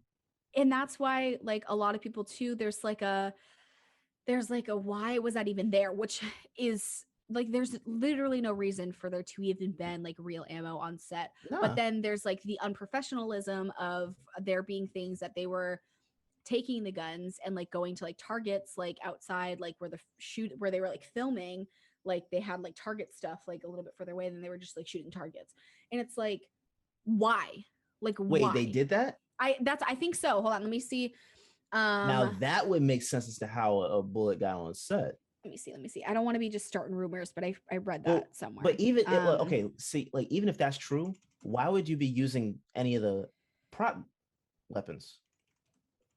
You see what I'm saying? Why would you use any weapon that's supposed to be on film? Because they're real weapons. Yeah, but you can, you know, I'm saying if you're and that's the like the unprofessionalism of the like armorer for not locking things up, for allowing guns to be taken to do other things. And I want to find her name because I feel like this is, oh, she's gonna end up losing her job if this is like the second incident. Okay. The first article I pull up: Rust shooting. Gun that killed Helena Hutchins was used that morning for live ammo target practice. That is dumb as hell. Because crew members, you can get a different gun that is the exact same. Like it doesn't have to be the exact same gun. Yeah. So those crew members had gone plinking and returned the gun to set. Plinking is when it's like beer cans. And you go and like plink. Yeah. That's dumb. So this is an article from The Wrap from October 25th. So I think this was like a couple days after. And what's the name of the girl that's the armor? That's what I'm trying to see if I can find her name. I haven't been able to find her name. She would be in that lawsuit. If there's a lawsuit, she would have to be in that lawsuit. Oh, 100. Oh, armor Hannah Gutierrez. Hannah Gutierrez Reed. And she also was she's been an armor on a couple of things, but like, and here's the article. An inexperienced Rust armorer enraged Nicolas Cage on previous film. You just blew my fucking eardrums out. So this article is saying the one where the gun that killed Rust cinematographer Helena Hutchins last Thursday was used by crew members that morning for live ammunition target practice. An individual with knowledge of the set told The Wrap. A number of crew members had taken prop guns from the New Mexico set of the Indie Western, including the gun that killed Hutchins, to go plinking, a hobby in which people shoot beer cans with live ammunition to pass the time. The shooting happened just a few hours later, when lead actor and producer Alec Baldwin discharged a revolver after first assistant director David Halls confirmed that it was a cold gun, meaning that the gun did not have any live ammunition in it. Search warrants issued over the weekend by New Mexico authorities said that Halls had grabbed one of 3 prop guns set up by armorer Hannah Gutierrez Reed and yelled "cold gun" as he handed it to lead actor Alan Baldwin, indicating that the gun did not have any live rounds. Baldwin, who was rehearsing a scene for the film, was pointing the revolver towards the camera lens when it hit director Joel Souza and Hutchins, according to the search warrant made public on Sunday. Hutchins grabbed her midsection and then stumbled backwards as she was assisted to the ground, Sousa told authorities. Sousa, who was also injured when the gun discharged, was released from a local hospital that night. Yeah. She's responsible for that because there's no why, way. Like, why would you let them take these things? Like, because it doesn't matter. Even if they're pressuring you, it's like, hey, let me get this so we can go just kill some time and practice. Yeah, she's like, go for it. Like, why that's would you fine. agree to Like, that? why would you? No. So, because there's a prop master that I follow on TikTok, and he, I should have had this prepped up. I was gonna look to see if there was,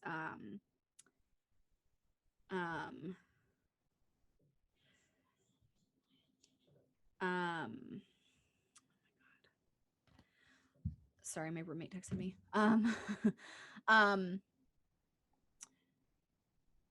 Prop master. The prop master, sorry, it's a guy I follow on TikTok. He's a prop master, so he creates prop. He's not an armorer, but he works with armorers on sets, so to create prop things that work with whatever. So he was talking about like the procedures and everything, and he gave his like thought, because like a bunch of people were like, hey, like you do props, like what are your thoughts on this? So he talked about it a little bit. If I wish I could find it. It's like it's like a quick video. He does like, it's like a minute. It's a TikTok, so it's like a minute or two. If I can find it, I'll send you that link so we can post it with like the thing where he talks about that, because he's been in props for Hollywood for 30 years or something. And he says that what happened shouldn't have happened. So let me read this really quick. The warrants, the new warrants confirmed that several members of the film's camera crew had walked off the set earlier that day after complaining about housing, payment, and working conditions, forcing producers to scramble to find a new crew. According that's why there's like more controversy and more theories that like this happened because the crew was upset with the producers, who is Alec Baldwin. So why would you not halt production? Money. Why would you go out and just randomly get people that you've not cleared? Yeah, and that's what's weird about it. So I think that they pulled a few random people out, or maybe pulled people that were already on their set, and they're like, hey, you're going to be this person today instead of like this or whatever. So then according to the insider, so this is like a person, so I don't know how much of this we can really believe, because this insider could just be some random person. So according to the insider that spoke with The Wrap, a walkout by crew members from the below-the-line ETAST union would ordinarily trigger a shutdown of the entire production for 24 to 48 hours. Instead, producers chose to hire non-union replacements to continue the shoot. So yeah, because this is also, there's a ton of drama going around the ETAST union striking and all of that, and people not getting money, people working too many hours, already seeing that they've kind of like pulled back on budget for some things as safety. I can understand these union crew members being like, you're not paying us enough to do the shit that we're doing right now. Like, this isn't okay. We're going to dip. Which so then they're like, that. Which I understand 100%, but like that would ordinarily trigger a shutdown for the entire production for 24 to 48 hours. Yeah. Instead, the producer's like, fine, we'll just hire like non-union people. And like, I'm a non-union person. I could have been hired to be on that set as like a PA just randomly because I'm non-union. So he would just pay, I would just be getting paid like maybe $100, $200 a day to be on set versus the like union it's cheaper. Pay. Yeah. It's cheaper. But it's less safe. Like there's like, that doesn't even make any sense. Yeah. So, oh my God. This article just gets worse. This article keeps getting worse. Lawsuit. So Reed Russell, whom the warrant identifies as a cameraman who is standing next to Hutchins and Sousa as the gun discharged, said that the crew wrote a letter to the production over the disagreements, and that after stepping out for 5 minutes after returning from lunch, the team was already in possession of the firearm preparing for the scene. He was unsure if it had been checked again at that time. So the crew left, or they wrote a letter or whatever, and like 5 minutes later, they're like, whatever, like we're back from lunch, like we're just going to do this. And then they just like got ready to go. So it is obviously still ongoing. This article came out on the 25th of October. So this was about 10 days ago. Oh my God, this girl, is this her? Is that you? She looks like she should never carry a gun in her life. That I'm just being biased. She looks. I mean, that's just that's someone dying in an unnecessary 24 years fashion. Old. 24 years old. 24. So Hannah Gutierrez Reed is 24-year-old armorer who handled weapons on the set of Alec Baldwin's Rush. Was the subject of numerous complaints on her previous film just 2 months earlier after she discharged weapons without warning and infuriated star Nicolas Cage.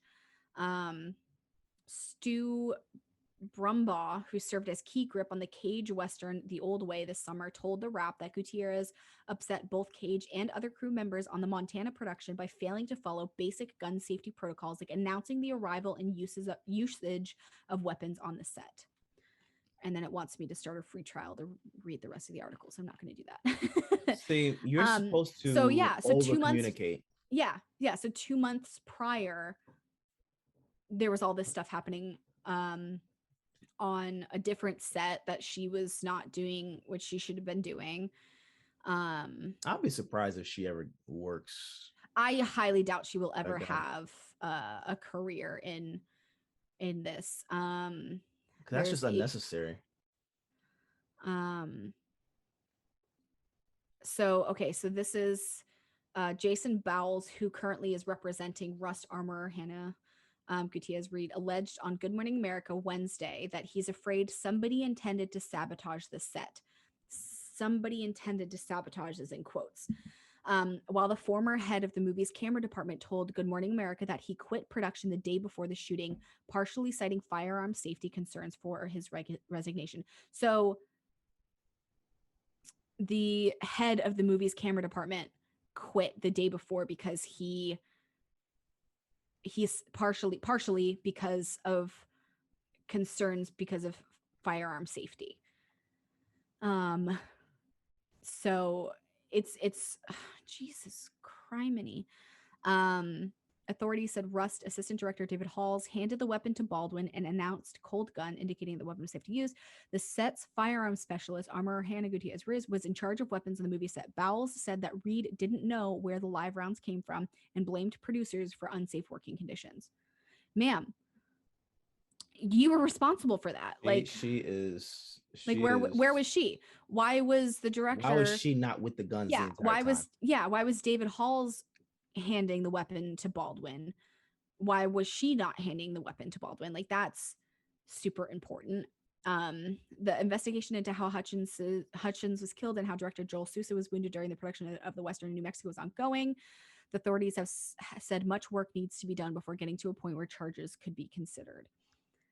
She definitely needs to be charged. Yeah. Okay. So I'm assuming this guy's her lawyer, Jason Bowles. Mm-hmm.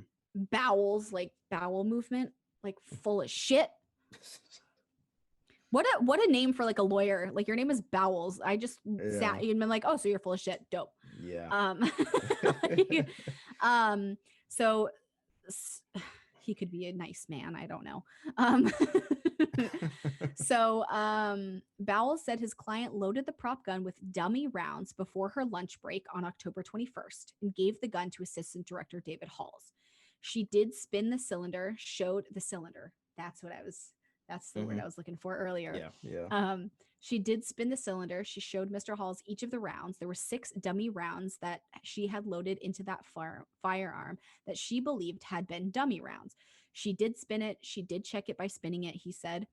We then know he had the firearm in the church and that the firearm then ended up with Mr. Baldwin. Bowles reasserted that Gutierrez Reed does not know how live rounds ended up on set. There was the box labeled dummy rounds that Hannah had been pulling from that she knew were dummy rounds. Somebody put that live round or live rounds in that box. When you do that, you can only have bad intentions because you're going to confuse the rounds if you're the armorer, and they appear very similar. But okay, say that happened, right? Mm-hmm. Why were the rounds not locked up? Yeah, and that's the thing. Like, whether they're dummy or it doesn't real, matter. Like, it doesn't matter. They need to be locked up. Like, they're supposed to be. It's I think there's like literally like a specific like prop truck, like trucks for like productions and stuff are big ass trucks, and there's, if you have like a lot of like weaponry and stuff, there's supposed to be like a specific truck that's like completely barred off. That's like, if there's anything like legitimate in it, like there needs to be like locks and like, I don't know why that didn't exist on this. Like, I don't, and it's literally, it's like, it's her inexperience. It's the production's lack of funding towards safety on set. Like, it's the fact that half of the crew left that morning and they didn't take the day or two to sort things out before just throwing shit together. Like, yeah, it's ridiculous. So then, when Good Morning America anchor Michael Strand pressed Bowles on whether or not he believes a person intended for Gutierrez Reed to confuse live rounds for dummy rounds, he said they're afraid that somebody intended to sabotage this set. And then he goes on to say, why would you What's do the that? purpose though? Yeah, so he goes on to say, why would you do that other than to try to cause some incident on the set? We're not saying anybody had any intent that there was going to be a tragedy, a homicide, but they wanted to do something to cause a safety incident on set. That's what we believe happened. So that's where and then the attorney said that the biggest evidence just to support his allegation that it was an intended sabotage is that the box labeled dummy rounds that contained live rounds. So, what the fuck? Investigators found around 500 rounds of ammunition, a mix of blanks, dummy rounds, and suspected live rounds. But Bowell said real ammo should never have been present, which is true. He says that Hannah, she didn't have live rounds. She didn't purchase any of this ammunition. So, according to her lawyer, she didn't purchase any live rounds. She didn't have any live rounds. So there shouldn't have been any live rounds. However, whoever was out, like, are they investigating the people that were out, like, doing target practice earlier? So, Regardless, so this is negligence. So Bowles also denied reports that crew members used the prop gun from the set for live target practice. So that he's saying that never happened. So he's saying that never happened. So the way that this is worded makes sense because of all of the concerns with like safety and stuff on the set.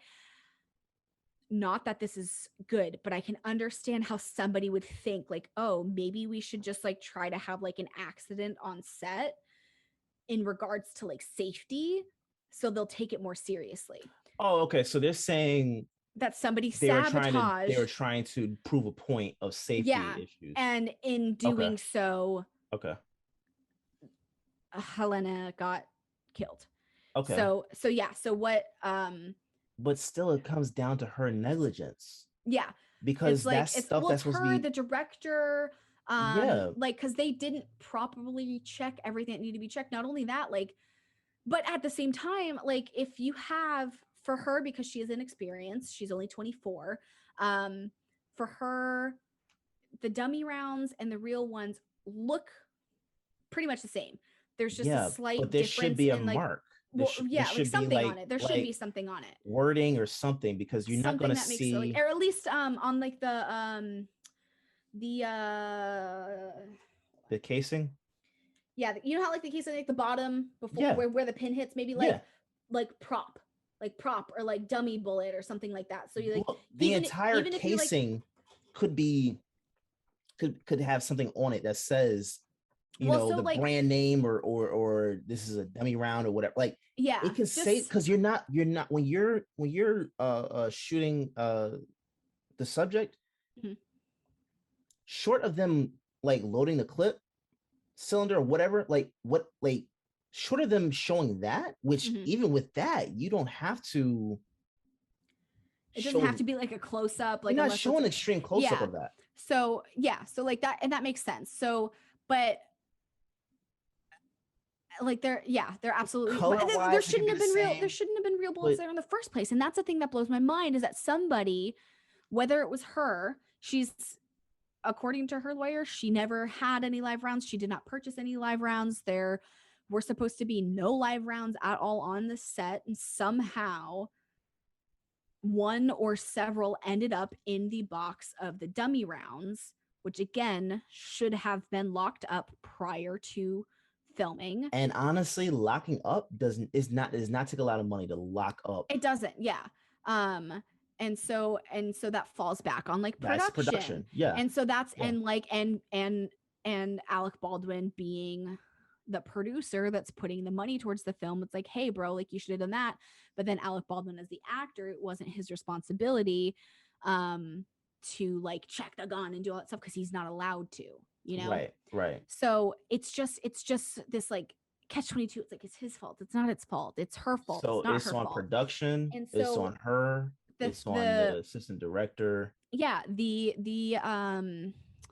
conspiracy with it is that somebody intentionally purchased bullets for that specific gun, snuck them into the box of dummy rounds to then have an accident, air quote accident, happen on set with the firearm safety.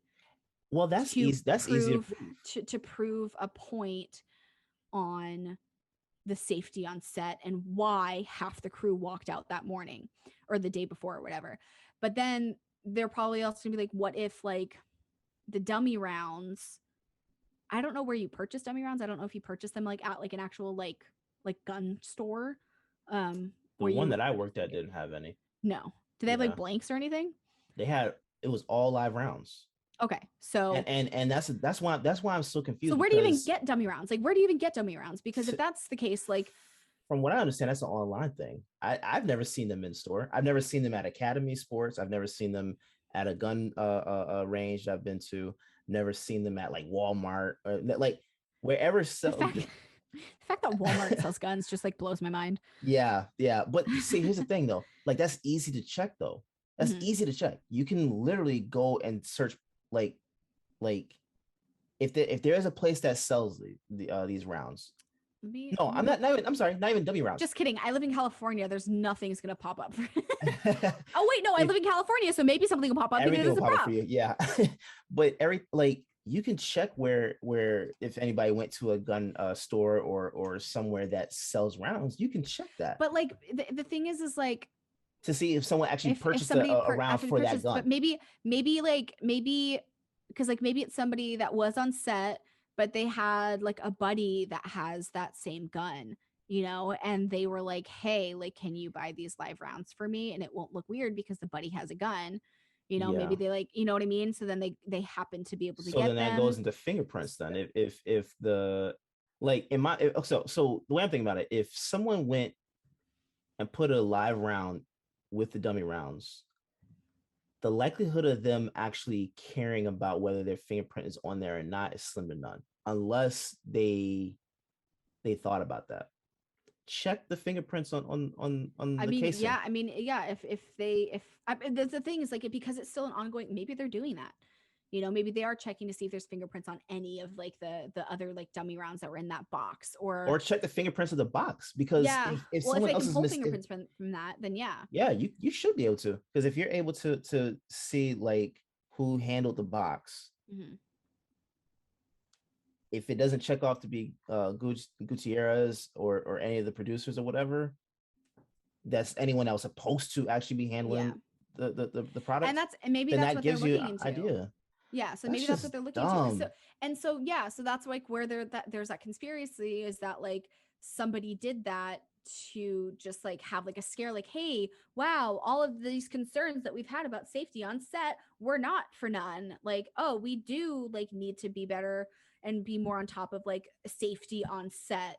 You can make that point with something that's less risky. I mean, like, who would even think about doing something like that? But yeah, like why have it like right when they're gonna say, like, why not have like somebody like maybe like coerce the armorer who has already been known for like shooting live rounds or shooting just in general like on set and not announcing, maybe be like, hey, like let's play around, you know what I mean? Like maybe like try to get her to like do something so that they're like shooting at like a target or something, you know, like I don't know. Just so tell me this, did they, because they were unionized, did they go to the union about this? I don't think so, because they stepped out.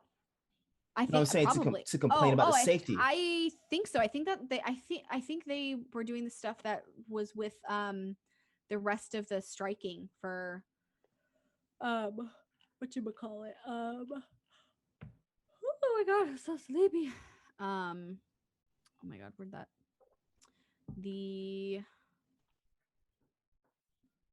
I always forget the full thing. IATSE.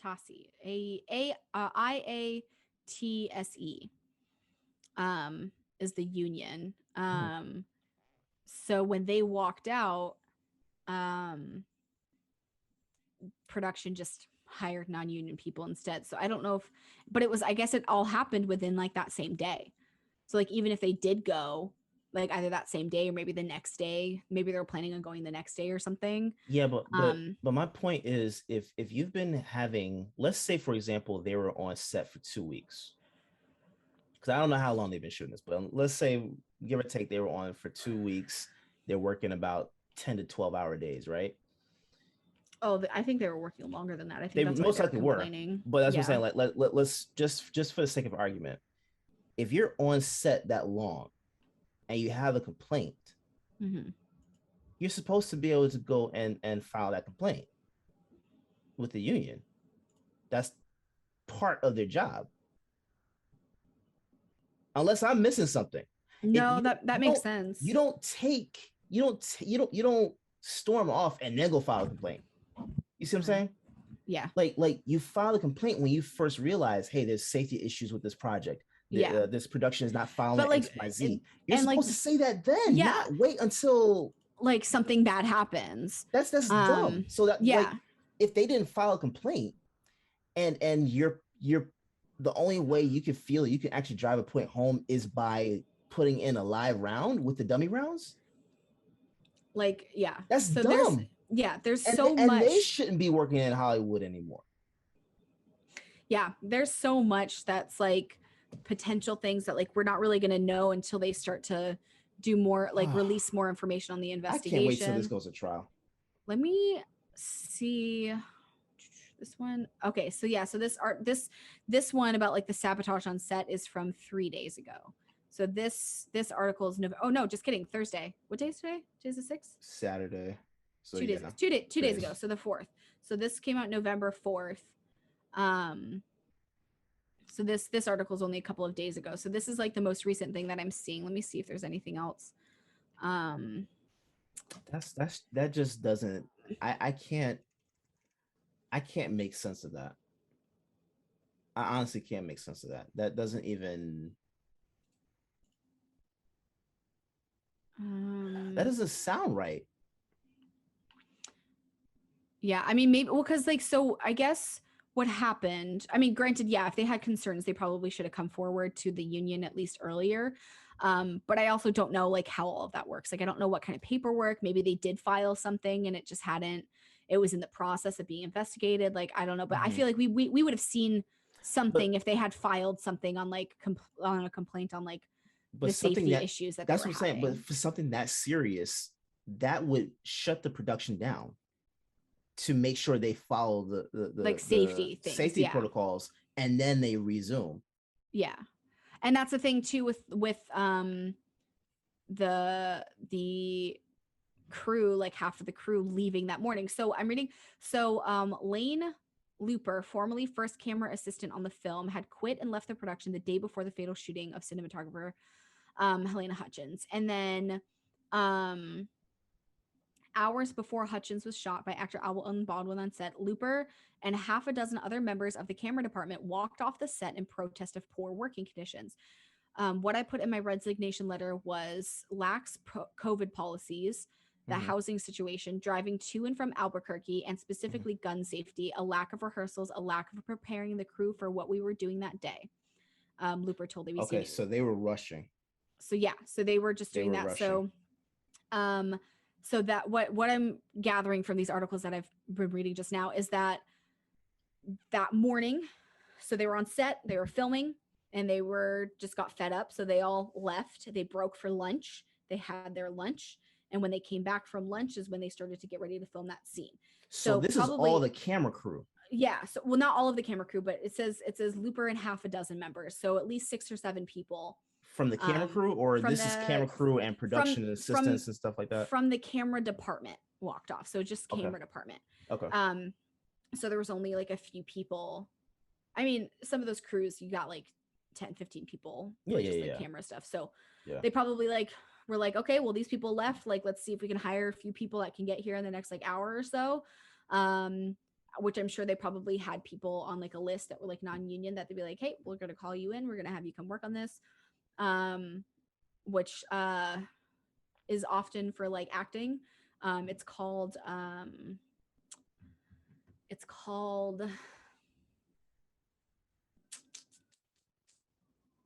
there's a name for it. It's basically there's a name for something that's like, hey, like you haven't been cast yet, but you're basically like on like a wait list. Like we might call you in essentially. Yeah. So you're basically on call for the entire production. Kind of. And like, and you still, sometimes depending on what it is, you still get paid because they're asking you to take time away from like whatever your you would life be working on. basically, so you can be there in like a drop of a hat. Right. So I'm sure that they probably had some of that set up for like crew people as well. Maybe they like knew that like something was brewing, so they had like people like on call for like crew. I don't know. But so they probably within a couple of hours after them leaving, they had their lunch, they had the new people get there, they started to set everything up, and then they went to go shoot that scene. So only from the walkout from the crew to, did you hear that? Yeah. That's that trash can hitting the wall. Yeah. I love the respect I have here. It's great. And so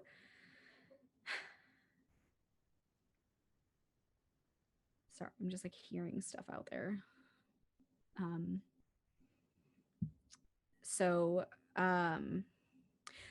the walkout of the crew to when the shooting happened, I'm calculating probably only a few hours, maybe, from when the crew walked out to when Helena got shot. So was Helena unionized, or was she? I think so. I think she was like one of the main crew, the main camera people. So it's not like the whole camera department left. I think it's just like a few of the members were like, I'm sick of this, and they just like happened to leave.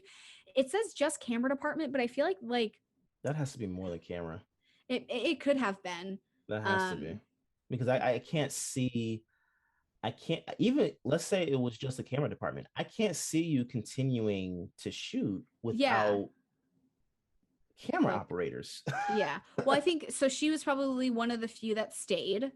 And so they just decided to go with like single they were like, shots. Yeah, maybe single shots, or maybe they were just going to try to work around it, or maybe they did get people in at the right time to be able to help them out. I'm going to sneeze again. That doesn't even. Oh no, it went away. Sorry, I was going to sneeze. I felt it in my nose, and then it went away. I hate that feeling so much. Yeah, that doesn't even make sense though. Like, if so, they had obviously seen some stuff that was going on that forced them to walk away. There was obviously things that taken place already. So.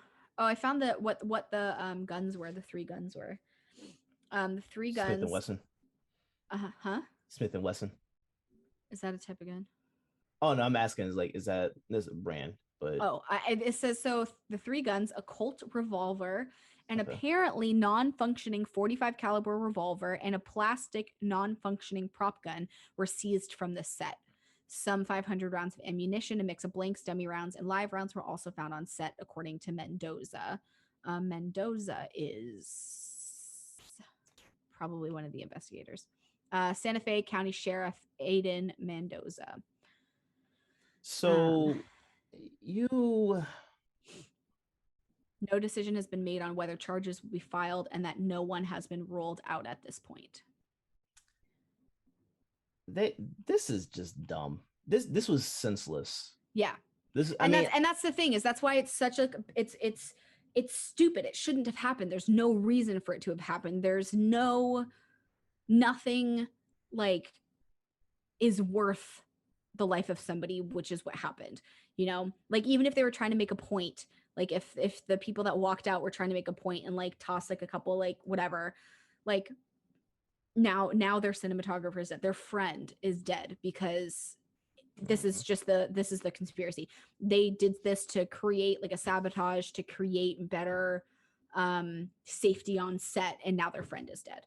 Yeah, that's not how you would go about that. You know, and maybe the dummy round box, maybe when it was being manufactured, like somehow accidentally had a real round in it or something, you know, like I don't know how they're manufactured. I don't know if they're manufactured. I would not expect them to be in the same place. That's I was like, I don't think they're manufactured in the same place where they have real ones and dummy ones.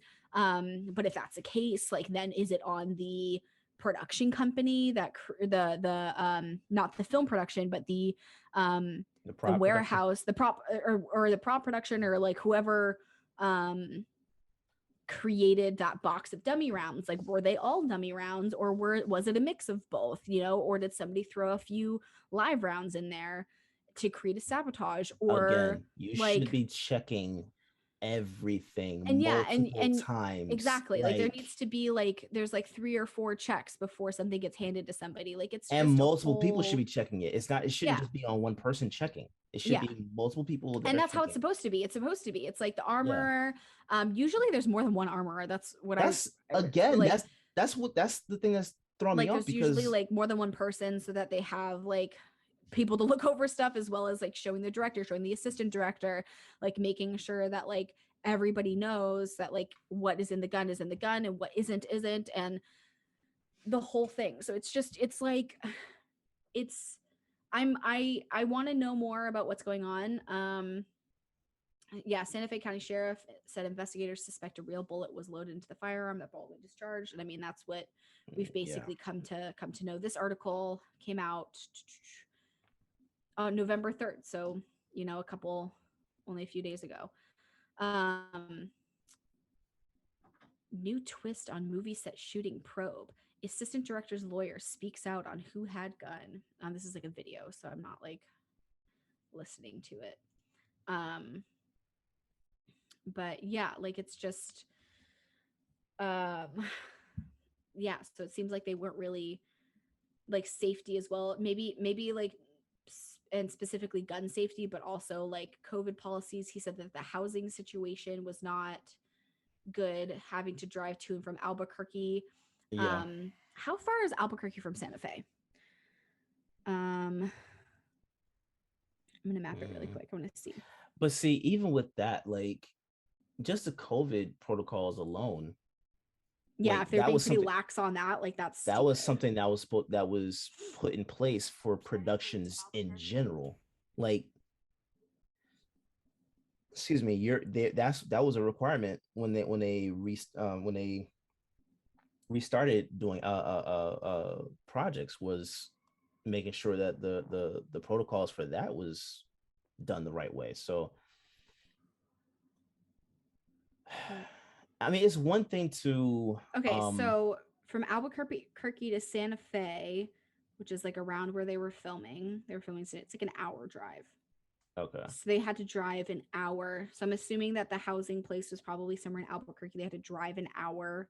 So that means you have to get up an hour, like 2 hours early just to get to the set on time. Yeah, that's dumb. Instead of being housed closer to, I don't know what the housing conditions were like in Albuquerque. It also depends on what part of Albuquerque they were in compared to like what part of Santa Fe they were in. So yeah, it easily could have been like an hour and a half drive to and from set every day. Yeah, but which is miserable. Like you're already stuck. Yeah, you're already stuck on set after having been there for 12, 14 hours. Yeah. You have an hour and a half drive back to your hotel or wherever you're staying. Then you have maybe 4 or 5 hours to sleep before you have to get up, get ready, and then drive another hour and a half back to set. Like that's miserable. So I can understand the housing situation driving to and from Albuquerque.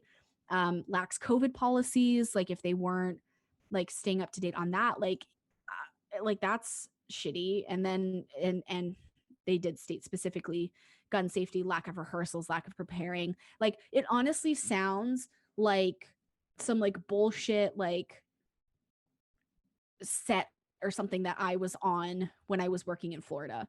Mm-hmm. Like I'm almost certain that like, cause like like a lot of places, like I worked on a set in April and they really weren't too on top of like COVID policies. If I'm being honest, we had the required masks that we were supposed to have, which were just like the black, like medical masks. Oh, excuse you, sir. You good? Just coughed. And they did like temperature checks, but like, then they had like catering, but catering ended up being like a buffet. They just like had like somebody cater, but it was catered not individual meals. It was catered as like a big tray of food that you had to like scoop food out. And I'm like, I don't want to touch all this stuff that other people have touched. Like, and then people will like, obviously when we were eating, like there wasn't 6-foot distancing, like people were close to each other. And I was like, I don't like this at all, you know? And this is just like, and this is like a a no budget, I didn't get paid for like credit only thing. You know, if I was on a set where there's supposed to be like proper protocols and like proper like COVID regulations and things like that, and that's how things were, I also would have been like, nah, peace out. Like, no, like my health and safety is not worth what you're providing me right now.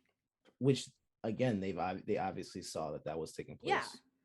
So this is like I can understand cutting corners and cost for small things, like if you want to use like no name sodas or something like that, like I can get that.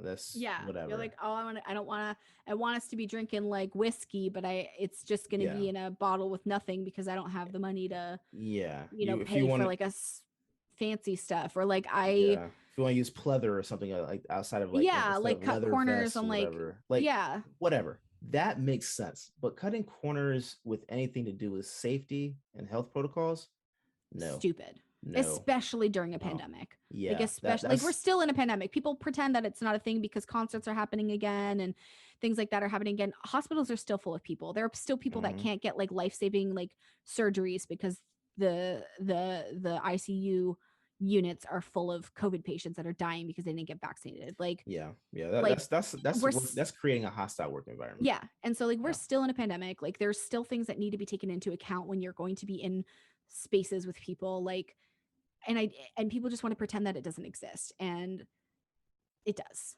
Yeah, it's a thing. It's still happening. So like I'm all with the team that, sorry, I have the hiccups. I'm all with the team that wanted to walk off set, and I am against the production for continuing to film that day.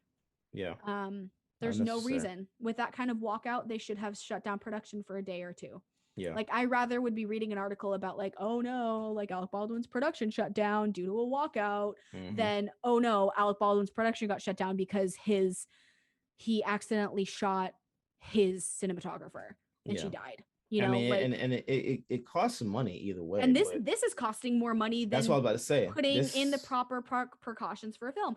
So like as depressing and sad as this is, and how much my heart does go out to Helena and her family, because she left her husband and a little boy, like she's got a kid, or I think she has a son, just a kid anyway. You know, this is like a slap in the face to other productions to make sure that they don't screw up, that they keep good people on sets, that they pay attention to what they are putting into their productions, making sure that safety is their number one. Like when I am producing things, you know, if it's 10, 15, 20 years from now and I'm producing movies, health and safety and mental health of my cast and crew is going to be my number one priority.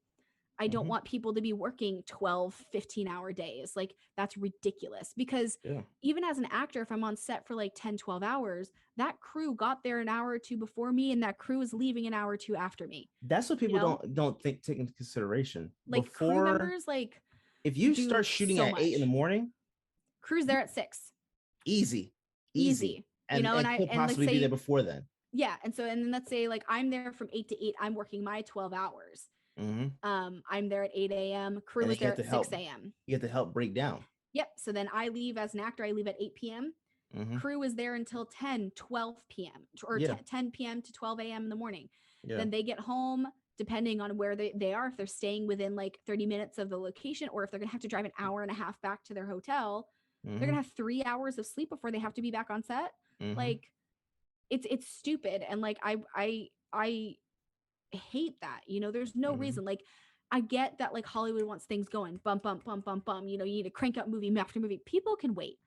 We've realized that like during this pandemic, people can wait a few more months for something. Like if you need a couple more months, like instead of filming an entire movie in like a month and a half, 2 months, 3 months, and you need to take, you know, 4, 5, 6 months to film it because you're not working your people to the bone, do it. I would rather have a good, and I feel like that would create even better films because the people working on them aren't going to be exhausted. You know? Yeah. I mean, and I think that's what some of like the strike is trying to put into a place, is like, we don't deserve to be working to our bones. Yeah. Like, we can still create good content, we can still create good cinematic films by not working 16-hour days. Yeah. I mean, and honestly, like, if you are going to be working those that many hours, you should have like alternates. Yeah. Like, and it's like, I get having, so that you're like, not doing like 5-6 days in a row. You know what I'm saying? yeah, Like, it like should maybe be something have like like 3 days at a time. Go yeah, take a break. Take a yeah, 3-day and break. then like having good teams and good communication, so that way if somebody's not on set and somebody else is doing that job that day, it can still get done, and it can get done well. Like, I think a big thing I notice in film is especially like small budget film, I'm sure big budget film is better with this, is just like storyboards and stuff Oh, are skipped. storyboards People don't even make sense with some of the films I've been on. I see, like, and I feel like storyboards are super important They are. because and I cannot remember the last time I've seen a storyboard for a production that I did, other than when I did God, I did something like 10 years ago, and I think that's the last time I saw like an actual storyboard being created for something. I was about to say the last time I even saw a storyboard was when I was in school.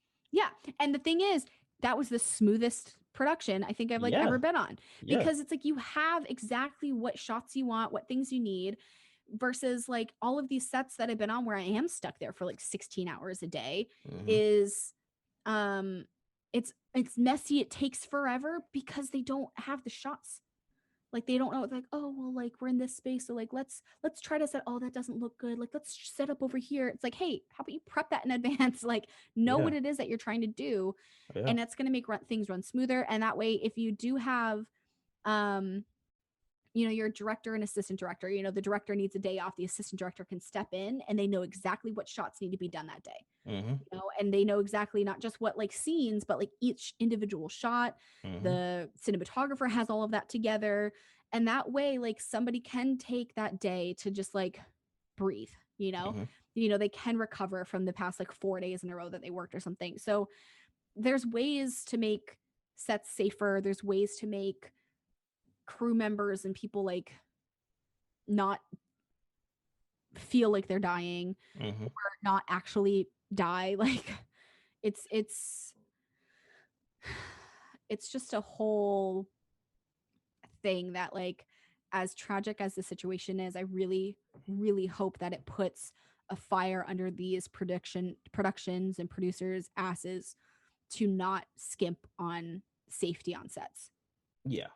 And I know that there's still probably going to be sets here and there where things might not be perfect, but don't skimp. Don't look. There's a difference like between an cut accident. corners. There's a difference between an accident and just negligence. Yeah. This has negligence written all. Yeah. Over it. Yeah. It's and just then don't care. Yeah.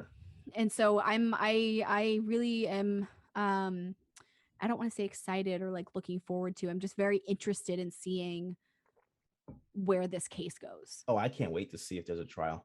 Yeah. There probably will, or like there's wait. still going to be so much that they're going to have to look into, like what we were saying about like fingerprints and stuff. Maybe they are looking into that stuff and we just don't have that information yet because we're just the public, we don't just get the general information that they decide to release, and there's so much that they probably know that we don't, and there's so many testimonies I'm sure that they have gotten from everybody that like we're never going to see. So I am interested in seeing how this progresses, what happens, and where things go from there. This is exactly why I like being an editor. I don't. You're like, I don't get to be on set. I don't have to be there. And like, and it's like that part of my life is over. For me as an actor, like it's scary when these things happen, because it's like, what if it was pointed at another actor, what, I mean, regardless, like what if it had happened the way with oh my god, what's his name, Lee Brandon Lee. Brandon Lee. Yeah. I wanted to say Bruce, but I was like, it's his son. Yeah. So like, you know, if something like that, if that happened, you know, that's always something that like, as an actor, I think about like on sets and stuff, and I get nervous when weapons are brought into sets. Like I don't like it, and like I've never been with like with real weapons, you know, like I've never, but either just like prop guns or like plastic guns or whatever. And you know, but like even then I get like nervous because I'm like, what if it isn't a prop? Even though clearly it's like plastic, but like, but like it's still, and then things like this happen, or you think to what happened with Brandon Lee, and it's like it's scary. So that's something that is nerve-wracking in the sense of like every other person on these sets, whether it's an actor or a crew member, like the what ifs, you know. Shoot, I had a guy that wanted me to shoot a music video for him where he and his guys were all holding guns and pointing guns at the camera. I think I charged him 3 or 4 times what I normally would charge, and said, if I were to do this, not only am I checking weapons, my dad, who is former military, and a sheriff that I know, that's my godbrother's father, will both be on set as well, checking those weapons. Yeah, and that's fair. Like, and everybody's checking the weapons. They will have weapons on them to make sure you don't do anything. Yeah. I never heard from him again. Yeah, and that's the thing, is that's fair. I feel like that's so fair. And it's like, because not only are you charging for your time and your safety, having to bring other people with even more weapons experience, and I guess just experience. There's another word I'm looking for, but like knowledge. Yeah. They, you know, having these other people. So you're also paying for them and their time, you know, to have a safe set, you know, like, because I'm assuming that if they have all these weapons, they're real. I'm assuming that they. Yeah. So like, I just don't want to say what the affiliation is. Because I am not a part of that life. But but I mean, the fact that like you were like, hey, like I'm down to do it, but I'm going to charge you this much, and I'm going to make sure that everything is safe and that they're safe. You probably never heard from them again, because they probably illegally own all of those weapons. And if you're going to bring like a sheriff and stuff in, they probably are like, oh shit, we're going to get arrested. So never mind, not this guy. You know, let's find some cheap college kid that's going to do it for like $100 and like not care. And it's like, it's stupid, you know, and that's it's stupid. It's just stupid. And then we could go get into the whole like gun regulation and laws and stuff, but like that's a whole other conversation. Like I'm all for that's like a whole different episode. Yeah, that's a whole different thing. But I mean, I feel like there should be more regulations put on for like films and stuff. And you mentioned like Dwayne "The Rock" Johnson talked about he will not have any kind of like weapons on his sets from moving forward. Or any kind of real weapons, like, and I think the way that CGI and stuff has been, it's not that advanced. It's not perfect, but it's a movie. We're watching a movie. We know it's all fake. Like, it's cool if it looks as real as possible, but it's all fake, and we know it's all fake. So like, God forbid, like the gun doesn't backfire the way that it's like supposed to backfire or whatever. Like, I get it wanting to look as perfect as possible, but when it comes to the safety of the people around you as well as yourself, like, oh no, like a split second of a film where something's not perfect, like I'll deal with like the handful of himbos that are like, oh, that's not a real gun, yeah, that's not how that backfires. I'll deal with those comments. Like, fuck you. I want my crew and my people to be safe. Like, but there's also other ways to shoot. Yeah, and then there's things where you're not, if you are pointing the gun, person, you could be putting it at a brick wall, you know, like, so if something does happen, nobody is in the area. Like, maybe they need to create regulations so like if an actor is holding a gun, that even if it is a blank or if it's a dummy, like it's still, there's no way for it to harm that goes back into storyboarding. Yeah. Because you can map those shots out where you're still getting all the action, you get like that recoil, like, all that, but you just don't have anybody in front. Even a shot like this, and the camera needs to be there. cool. There's like The manual operator things. doesn't need to I be was there. like, the operator doesn't need to be right behind them. There's things Nah. that you can manually do it from a couple of feet away. Like you can set it up and fix it in a way. Like there's equipment now that like the person does not have to be holding the camera to get the shot. Look, I've operated them before, but like the pull focus. Yeah, the pull focus and stuff. There's that kind of stuff, but like you can figure it so that you're not in the direction. Oh, I wouldn't have been behind that camera. I wouldn't. I don't care if it's a shot, if it was a test or not. I would not have been behind that camera. Yeah, you would. I would have set him up. I'd be like, all right, there you go, and I would have stepped back because as soon as you don't do something like that, that's where stuff like this happens. And I'm not even blaming the operator. Like I'm sure she thought that this was okay. She thought it was, you had said, I mean, if it was announced on set, like, hey, cold gun, like, okay, cool, it's not loaded, like, and I'm pretty sure this is not her first time being in an environment. And it's not. Like She was 42. She's been in the industry for a while. Like, I'm pretty sure she's been on other sets where that's happened before. So when somebody says cold gun, she's gonna trust that production did what it's supposed to do in having its safety in place so that she'd be okay. See, I have trust issues though. It's fine. That's where that's where the difference would have been for me. I don't care what you say. Yeah. I don't care if you say the gun is not loaded or not. I need to check it. Yeah. And I'm still not gonna be behind the camera. So it's there's so much. I know we're gonna follow up with this when we get some more information. Like I said, this last article was 3 days ago is the most recent article I can find on this. I know that we're probably going to hear some more stuff after the weekend. We'll probably hear some more sometime next week. So we'll probably either, if we don't talk about it in not this upcoming Tuesday, but like the Tuesday after, if we don't talk about it then, we'll probably end up talking about it pretty soon. Just you know, I'm pretty sure we'll hear something before the end of the year. Like 2 or 3 weeks from now, I think we'll have a little bit more information on what's going on with this, and we'll dig in again. But I feel like this is a pretty good deep dive into what we know right now.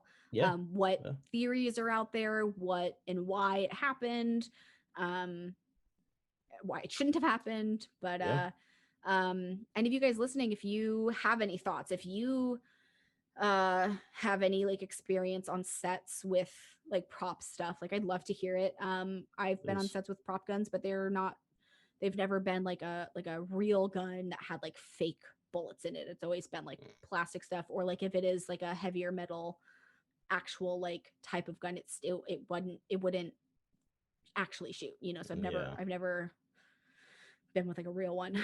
So I'd love to hear some more opinions and thoughts on just like what you guys think as well. So let's say like before we wrap up, look, anybody, if y'all ever dealing with a gun, please handle it like it's live. Like it has regardless, no matter what. Like it doesn't matter what anybody says. Just learn how to actually like properly handle the weapon, and please check it. Please. And if you don't know how to check it, like if you don't know how to check it, like like if you don't know how to check it, you know, find whoever it is that's responsible for those kind of things on the set or whatever that you're on, or if why do you have a gun in your everyday life anyway? There's almost no reason. If you're on a set and you have one and you don't know what to do with it, just talk to the armorer. I'm sure that they would be more than happy to help you understand more of what needs to be done with the guns, or just the weapons in general, whatever they have. Like you have to be careful and handle things as safely as possible, because you have no idea. This is life. This is this is proof that somebody could tell you that something's safe and it's not. So that's why you double check, triple check, quadruple check. So. Even if it seems excessive. But you guys, thank you so much for listening. I have to skedaddle. I have to get to work. Or we could literally, as we usually do when we get into these conversations, talk for hours. Most definitely. But thank you guys for listening to our real-ish podcast. I know last time on the show I talked about that I was going to be doing 13 days of Halloween or 31 days of Halloween, whatever it was that I said. I lied. I didn't do it. I got depressed. I traveled to the other side of the country to be with my family for Halloween. I lost my job. So like, I just was not in the headspace to do it. So I'm hoping now that after my vacation, I'm back, I'm going to be prepping everything. I'm still going to do 13 days of Halloween. But I'm going to change it a little bit. It's not going to be obviously of Halloween. I think it's just going to be 13 days of spooky. I don't know exactly when I'm going to launch that, but hopefully pretty soon. I want to say in the next like week or two, prior to like Christmas time. I also have another podcast I'm going to be launching probably sometime like mid-December, or potentially just like January 1st. Maybe I'll just start at the beginning of the year. It's going to be another show, kind of more of like a diary, but I'm going to have guests on it a lot. We're going to talk about pretty much everything that I think about, because clearly I don't talk enough. But right now you can find all my stuff at Jessica Lemon with 2 L's, as well as Sour Sweet Spooky. And I will announce the name of my new show once I get everything in place and I purchase the domains and get all that stuff in line. I have it in my head and I have some things set up for it, but I don't have everything like legally yet. So yeah. Hey, you can follow me, Derrick _OTS, DERRICK, or just follow the brand. Please don't, if you have to choose one or the other, choose a brand. Don't follow me. At OTS Media Meanwhile, Co. I'm like, follow me. Well, see, here's the thing. I don't post anything. I don't post much for people to, unless you're on Twitter. Like, I don't post much for people to actually like follow me anyway. So just follow the brand at OTS Media Co. All social media platforms. Check us out, youtube.com/OTS Media Co. And rate, review. Let us know what you guys think about the show. You know, please do. And we just got full access to the Facebook page, so we can talk to you guys there. Yeah. We're still waiting on just getting access to the Instagram. There's like an issue with like the password, so we have to like figure that out. But as soon as we get that, we'll be posting about it. So still go ahead and follow that. What's the Instagram? Is it just like real? It's just real_realish. Right? I don't remember. I never manned the account, so I don't know. I know I'm taking over. So yeah, it's realish _. We've got about 18 followers on there, but we also nothing's been posted for over a year and a half. February 2020 was the last time something was posted. Once we get that login information, I will be posting on it pretty regularly with our episodes and just things that we can engage with you guys. I feel like that's going to be one of the easiest ways that we can engage with you, and I really would love to most definitely to chat with you guys and hear some more about more from you. But we do have our Facebooks if you want to check us out there, and we can chat. And I want to hear what you guys think about what we talk about, because it's fun. I like chatting. So. Yeah. But yeah, let us know what you think, and we will catch you guys next week. Thank you for watching and or listening. Yes, thank you. Yes, have a great day, guys.